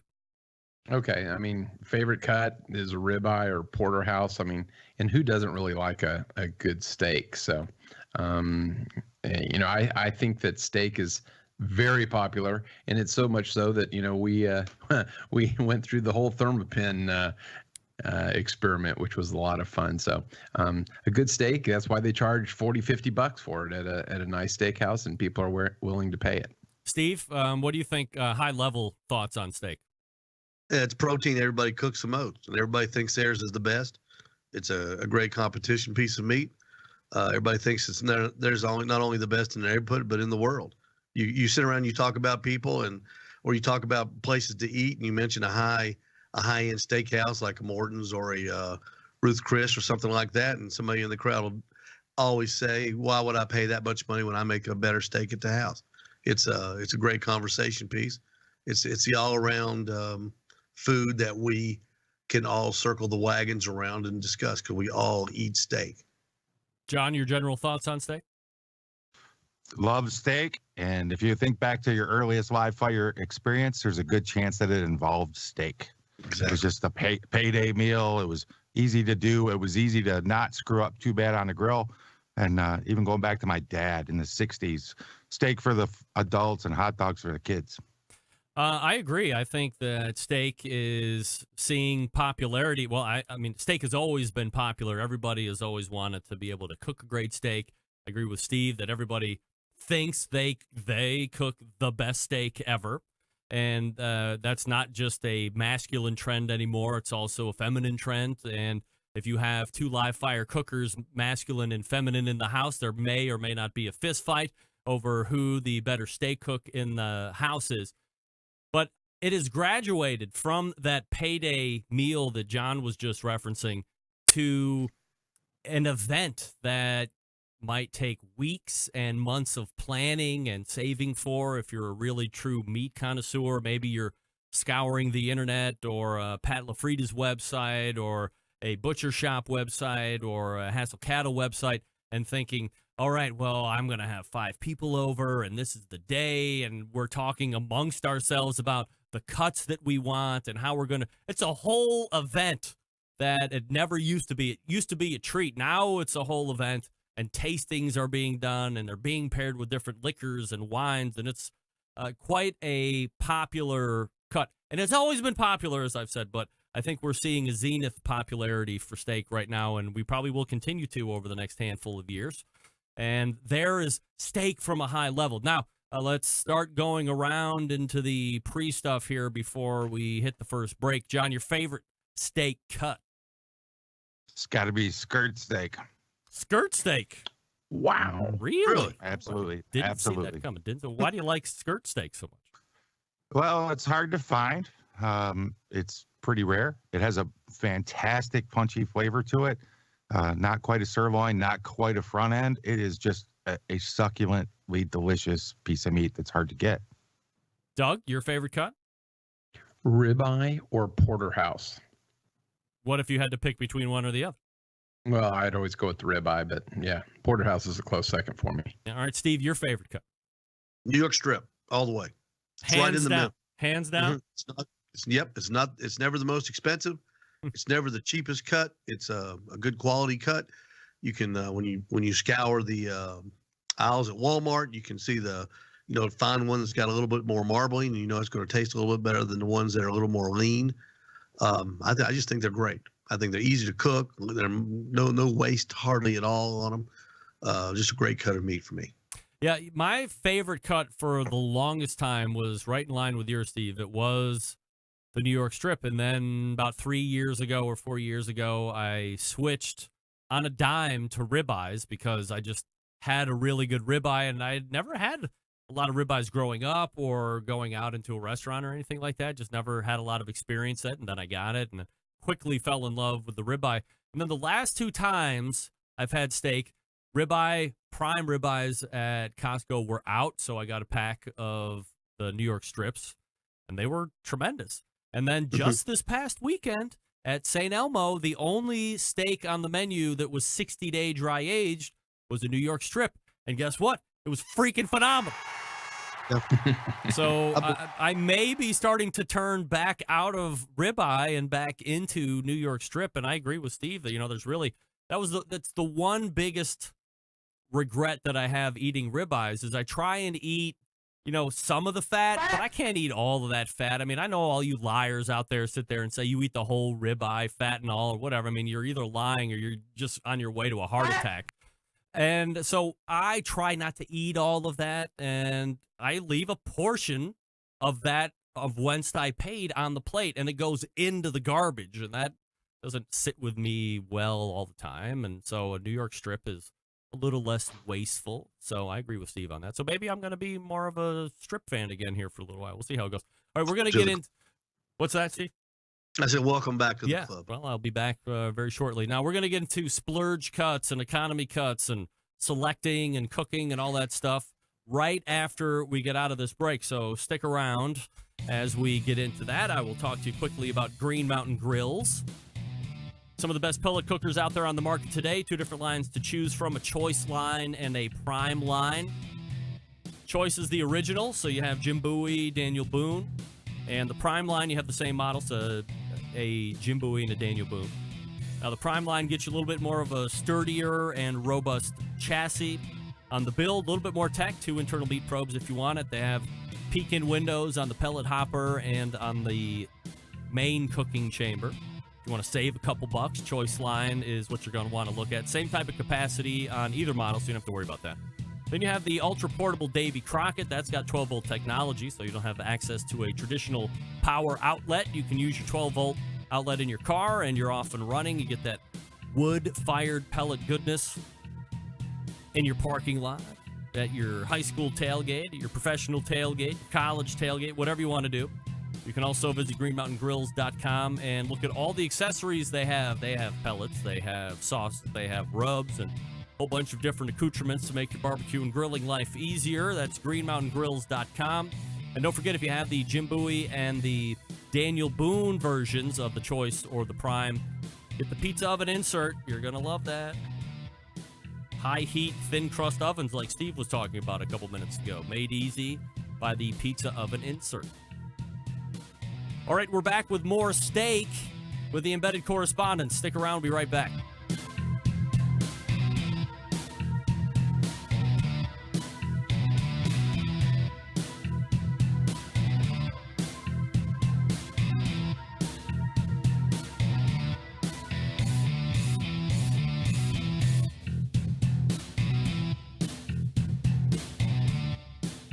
Continuing to produce incredibly mediocre content in an exceptionally professional way. You're listening and watching the BBQ Central Show. Once again, here's your host, Greg Rempe. All right, welcome back. This portion of the show being brought to you by the Pit Barrel Cooker. If you're looking to get in some hang time, head on over to pitbarrelcooker.com and pick one up. They also have the Pit Barrel Junior if you're looking for something that's tailgatey or just a little bit smaller because you live in an apartment, something along these lines. Pit Barrel Junior is what you're going to want to get. Otherwise, it's the traditional Pit Barrel Cooker, and that's pitbarrelcooker.com. They have a bunch of accessories there, too. Coffee mug's super cool.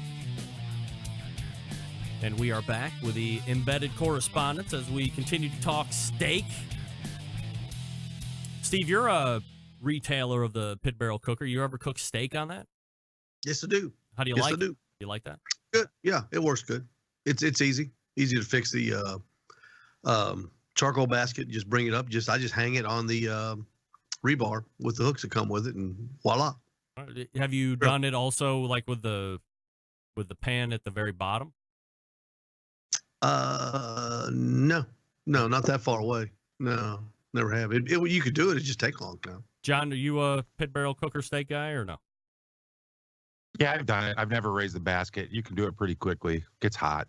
You know, same with burgers. It doesn't need any adjustment. Obviously, it would work quicker, but it doesn't take a long time to do it with the basket in the bottom. All right, so let's get back to our steak talk here, gents, and we'll keep it with John. We talked about favorite steak cuts. Do you have a favorite splurge cut? It's probably going to be a big 2-inch thick porterhouse. Just, spend the big bucks and get the best I can get there. All right, Steve, favorite splurge cut?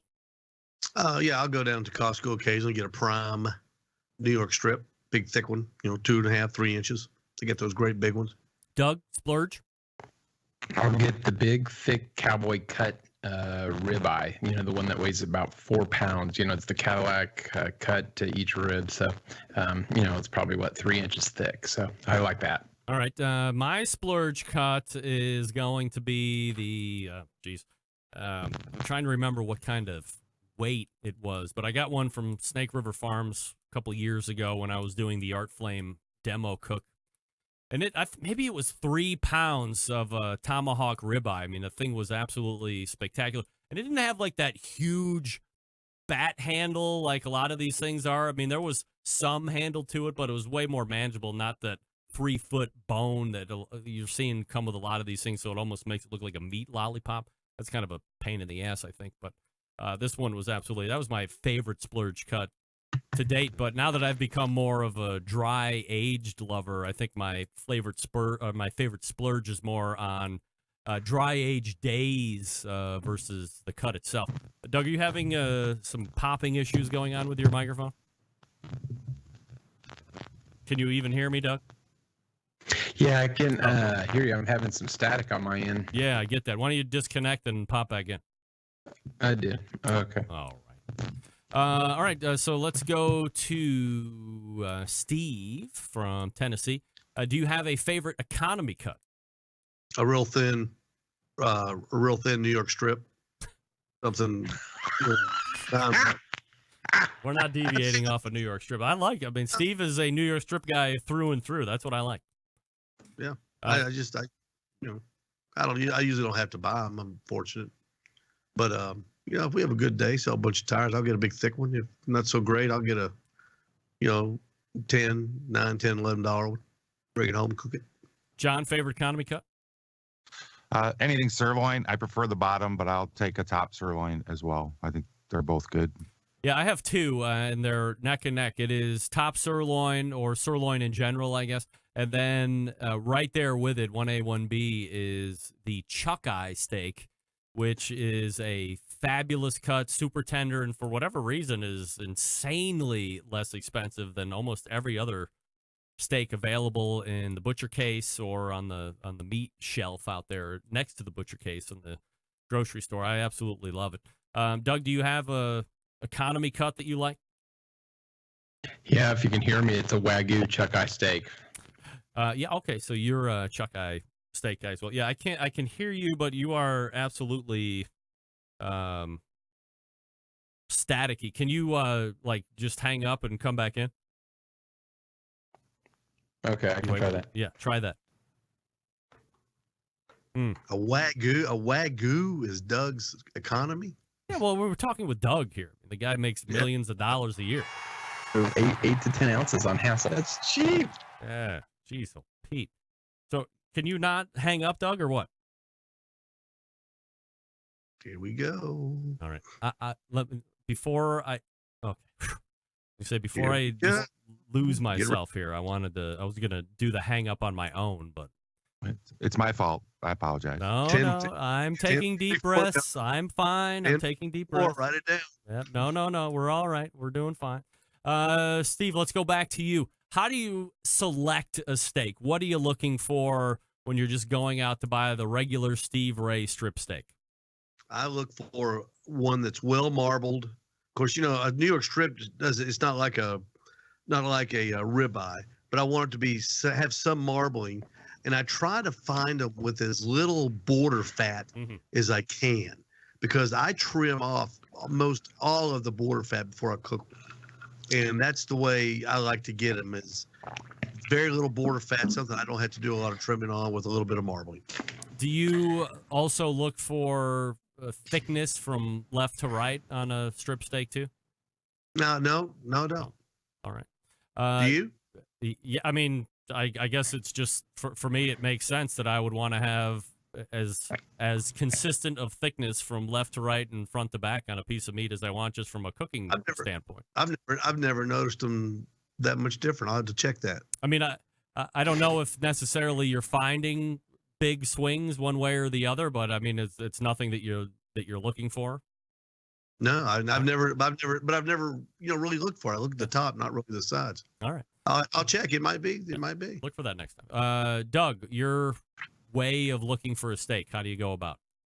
Oh, well, I want a thickness of about 1 3/8 or 1 1/2 if possible.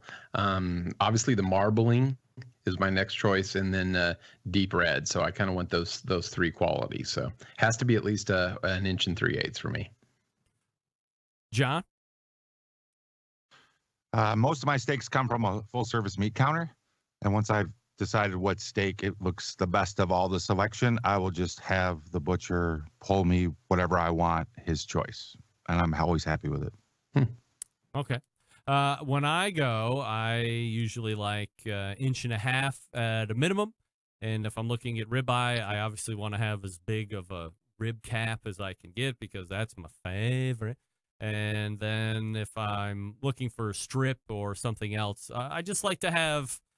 It's rare that I'm not cooking, or it's rare that I'm cooking 2 steaks. It's usually 4 or 5 or more. So when I'm in a cooking process at that point, the more steaks that I can have that are consistent in size, the more I know that if one is this way, then there's a likelihood that at least the majority of the other ones are cooking up the same way. I don't always use that as a solid rule, but just from a high-level game plan, I can figure that if the meat is about the same size and weight, that the cooking is about going to be the same across all meat boards there on the grill. All right, let's go to, are you a dry-aged lover, fan, or hater? Steve? I haven't had a lot of professionally aged beef. Now, I did a couple years ago. I did some experimenting with the New York strips. I saw something on YouTube where I wrapped 3 layers of cheesecloth around it, put it on a riser, and I put them in the back of my garage refrigerator, and I left them there for a week, and I pulled them out like on the next Sunday, and took and during the week you turn them over once a day. And at the end of the week, when I got them out, I unwrapped them, and they were real hard like a brick. And I thought, there's no way this is going to taste good. And I cooked them, and by golly, they were good. They were good. It had a little bit better taste than just pulling it out of the refrigerator. So that's my experience with dry age. I did it myself. I go to Jug Xander's. That's about as much as I'm going to pay for food. I just have an aversion to paying crazy prices for food. And they advertise 28-day aged beef. I don't know if it's dry aged or wet aged or whatever. It just says 28 days, and it always tastes good to me. So yeah, that's probably wet age, but I'm just making a guess there since they don't reference dry. John, are you a dry aged lover, hater, or fan? I'm a fan, but I don't have a really well developed palate. So I haven't experienced a lot, but everything I have experienced, and I haven't gotten into those crazy 60-day numbers, but I've never not enjoyed a dry aged steak. It's just not something I've developed my palate with yet. Steve, or I'm sorry, Doug, lover, hater, or fan of dry age? I'm an avoider. I'm a funk avoider. I don't like blue cheese. I don't like mold, so I avoid it. So you're a hater? No, I don't necessarily hate it or not. Yeah, I don't hate it or like it. I just avoid it. All right. Well, I mean, avoiding and hating is almost the same. You're not. It's worse. It's worse. Avoiding is worse. Oh, okay. So you're worse than hating. You're a 100% avoid. Right. I don't care one way or the other. Yeah. So if I offered you 60-day dry age steak, you're like, no effing way, and you're trying to find a place to hide in my house. No, you have it, and I'll have one bite. That's it? All right. Well, Yeah. better than a hot dog. So at least we're making headway. Well, be a lot better than a hot dog for me. No doubt. I'm a dry aged lover, and it started with 30 days, and now I've had 30, 40, 50, 60 days. I haven't had anything over 60 days. And I mean, I would love to try something in the 100-day range just to say I did it and to see where that flavor is 40 days past the 60 that I've had. But the 60 seems to be right in the wheelhouse of every bite having a little bit of everything that Doug said he didn't like in the flavor, but not in an over-the-top, take over your mouth and palate kind of a way. Just like it's a background, well, maybe a little bit more of a background note, but it's still tender and flavorful in a good way. So you still have some of the beef characteristics, but you're also getting some of the funk factor, as I like to say. So 60 days is currently my favorite, but I would like to go maybe 70 or 90 or 100 if I could. I just don't have anywhere that I have access to such days, just to see where the tipping point is on when I like it and when I start to dislike it. All right, seasoning steaks. Let's go to Steve. How do you like to season your favorite steak?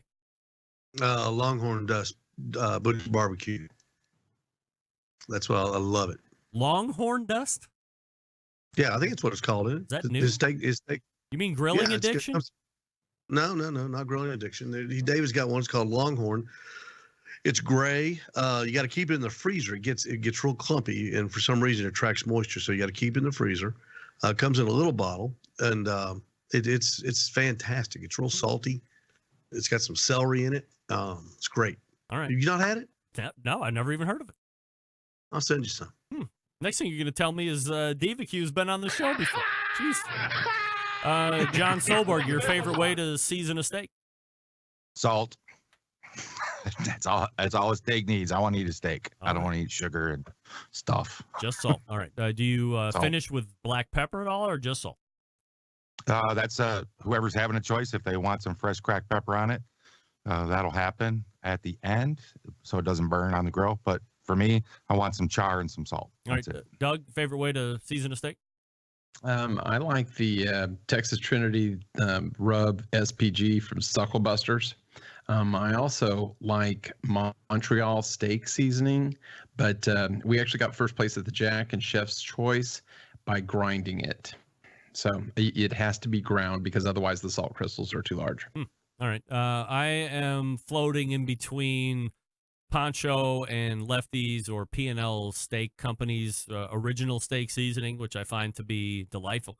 And then I also will use Double Secret steak rub from Big Poppa Smokers. And then I also put a base coat of his Little Louis seasoned salt and then Double Secret steak rub on there. And then from time to time, if I have a extra special cut or a new cut that I'm trying to evaluate just on beef flavor alone, it will be only salt.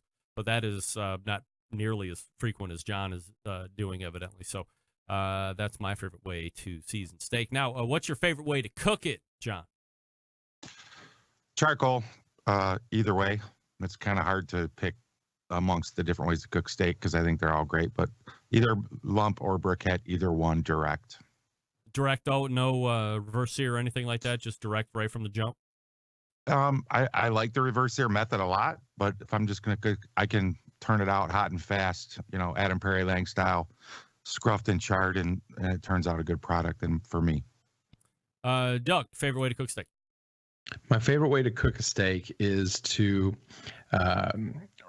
put a little bit of head country marinade on, then season the steak, put the steak in the freezer for about 10 minutes, make sure the grill's at about 325, then you basically flip it every 8 minutes for 24 minutes, and then you take it right off and eat it. If I'm doing Instagram, then I reverse sear or do that. But I would rather just have the steak kind of melt in your mouth, and I think you get that by doing it 24 minutes and not reverse searing. What kind of heat are you running on that grill? 325. And flipping every 8 minutes. They flip every 8 minutes. All right, where did you learn that from? Actually, I think it was Ernest Cervantes is the one that taught me. That's actually how we did it at the Jack with Montreal, and that's actually my favorite way to. I find that the steak is a lot more tender doing it that way. Steve, favorite way to cook steak? Butcher Barbecue's butter grilling oil on each side, sprinkle it with the Longhorn dust. Get the grill, and it's gas grill, no charcoal for me, just total gas grill. I like the taste. Put it on there, cook it till the inside is about 100 degrees. You know, I like to put it on my grill grate so I can get the stripes on it. I turn it after about a minute and a half, 2 minutes, and then when it gets to 100 degrees inside, turn it over. Put another little layer of the Butcher Barbecue grilling butter on it. Just a little bit more of the Longhorn dust, and take it up to 130 degrees. My favorite way to cook, and I am down a charcoal grill, so I can't definitively say that I like the gas grill better. And I do have a couple different cooking methods, but my favorite way is to have the 1.5 inch steak to do a slow come up in temperature, so it's not necessarily a reverse sear, but it's probably more akin to Doug's temperature in that 300-degree range. And then once I get it into that 115 to 120-minute range, then I'll go ahead and just put everything on high and then start to flip every 35 or 40 seconds to prevent heat momentum from building up. A little piece there taking from John Solberg's reference to Adam Perry Lang, and then pull it off at 130 degrees is okay for me. A little carryover as it kind of settles down, we get everything on the table, and away I go. When I had a charcoal grill, I did find that I liked the flavor on that better, just because of the fat rendering down into the fire, a little bit extra flavor that way, but I'm certainly not a gas grill hater by any stretch of the imagination. And if I'm going to do something really big like a tomahawk thick or a super thick ribeye, then I will do a traditional reverse sear, but I'll do it in the pellet cooker at 225 to lay on a little bit of a essence of smoke, and then finish on the grill hot and fast there for 45 seconds to a minute on each side just to get some color. All right, internal temperatures for finished steak, John? I like to pull mine at 125. 125. Doug, you? 132 for the normal 1 3/8, 1.5 inch steak. If you've got a big, thick piece that's a couple of inches, I actually cook it to about 136, 138 because it's hard to get that internal temp all the way through. So I think you need to cook those a little hotter. All right, Steve, just confirming, you said you were 130? 30, yeah. All right, and again, I'm okay anywhere between 128 and 130. No big difference to me. All right. Anybody using wood smoke at any point during the cook, John? Only if I'm reverse searing on a pellet grill, but I don't add any smoke to any other cook. Doug, you adding any wood smoke for any reason? No, I'm other than what you get from a pellet grill, and when you reverse sear, I'll do low and slow super smoke for about an hour and a half before I reverse sear. Steve, any addition of smoke? I don't want any barbecue taste on my steaks. I like them really a clean, crisp taste off the gas grill. All right, Steve, we'll stay with you. Resting steak on purpose for a certain period of time, yes or no? Yeah, I do. 10 minutes. 10 minutes on purpose every time. It works for me. I really do think it helps. I really do. All right, John, resting for a specific period of time on purpose? No, not on purpose. Just whatever it takes to get things around and get pointed up. Doug, resting on purpose? No, eat it as soon as possible. You like a hot steak? Yeah, I like a hot steak, and I'd rather, have the juices inside than on the plate. All right. So you think the hot steak has more juices in the steak when you cut into it? No, I think if you let it rest for 10 minutes, a lot of the juices come out. So why don't I eat it with the juices inside? I don't know. I mean, it's been told to us by the bigwigs that resting allows the juices to redistribute through the meat. And onto the plate. No resting for Doug, all right? Get off Doug's back. Jeez, you guys. Oh, my I don't know Lord. how many times I have to say it. All right. No. Yeah, and then for me, the only resting that takes place is from the grill, and then it's in my place setting, and then when we're hiking everything back over onto the table. So maybe it could be 5 to 10 minutes, but nothing definitive on purpose. All right, last question before I let you guys go tonight. Favorite sides with your steak, Doug? Mashed potatoes with a lot of gravy. Oh, my. Love it. Steve? Steak fries. Steak fries. Steve, what are you, 7 years old? Steak fries. The long one. He likes the long one. Oh, I know what steak fries are. I get that. I mean, the big thing, like you get at Red Robin or whatever. Yeah, with ketchup. I'm at the Red Robin brand is my favorite. We're clairvoyant. My favorite. Do you deep fry those, or are you an oven baker? Yeah. Oh, no, deep fry. Okay. John, favorite side? Steak fries with ranch. No, just kidding. Oh my God. No. A baked potato. A good crisped up baked potato. All right. Now, just to one up Steve, my favorite, crispy crowns, of course, by Ore-Ida in the air fryer. I love crispy crowns. No, my favorite steak side is the same as Doug, a great whipped mashed potato, and then I will forego the gravy per se unless I have some good beef gravy whipped up. And I'll go with a little truffle drizzle and some fresh churned butter. So I like a little truffle oil in the potato. There you go. All right, promotion-wise, John, anything coming up that you want to get out there before I let you go tonight? Just this Friday, the best moments of the BBQ Central Show in 10 minutes or less. Don't miss it. Doug, promotion, anything? Follow me on Instagram and Twitter at Road Cookers, and going to the Houston Rodeo as a hired gun, as you mentioned, with CJ's. Steve, anything to promote? Spam on each side, pineapple in the middle. Follow me on Instagram for more recipes. Wow, look at that. On Facebook. That looks absolutely delicious. Is that an original, Steve? Yes, I just invented it at 8:30 this afternoon, or tonight, 8:30 tonight. All right, good for you. I mean, that's really showing a lot of stick-to-itiveness there. That is Steve Ray from Ooltewah, Tennessee, John Solberg from Michigan, and Doug Scheiding from Texas, longest-running correspondent here on this show. Gentlemen, thanks so much, and we'll see you in February. There they go. The Embedded Correspondent. Yeah, that's right. Talking all about steak, so if you had any ideas or questions or thoughts or anything like that, well, you don't need to worry about it now. We have you in tow. You are now steak experts. You are welcome. Breaking it all down. Steak Relations USA. All the way back in the first hour, we talked first with Clarence Joseph from Mama and Papa Joe's Barbecue, winner of the 2020 San Antonio Barbecue Cook-Off. The second time they have won such events. Then we talked with Derrick Riches in his first recurring role in the 9:35 portion of the fourth Tuesday of the month. We talked about master-built cookers and Cuisinarts, Traegers, and Dansons, and Pit Bosses, and the list goes on. And then in the second hour, we did the Embedded Correspondents. We talked a little bit about World Food Championships. We talked a little bit about pineapple off the grill being the best thing ever. And then we really dug into the steak talk. If you missed it all, Wednesday we'll have hour number 1. Thursday we'll have hour number 2. And as John Solberg just said, don't forget about Friday and the best moments of the BBQ Central Show in 10 minutes or less for episode 109. September 11th, 2001. I will never forget. And until next Tuesday at 9 p.m. Eastern Standard Time, this is your program host and proud U.S. American, Greg Rempe, saying good night now.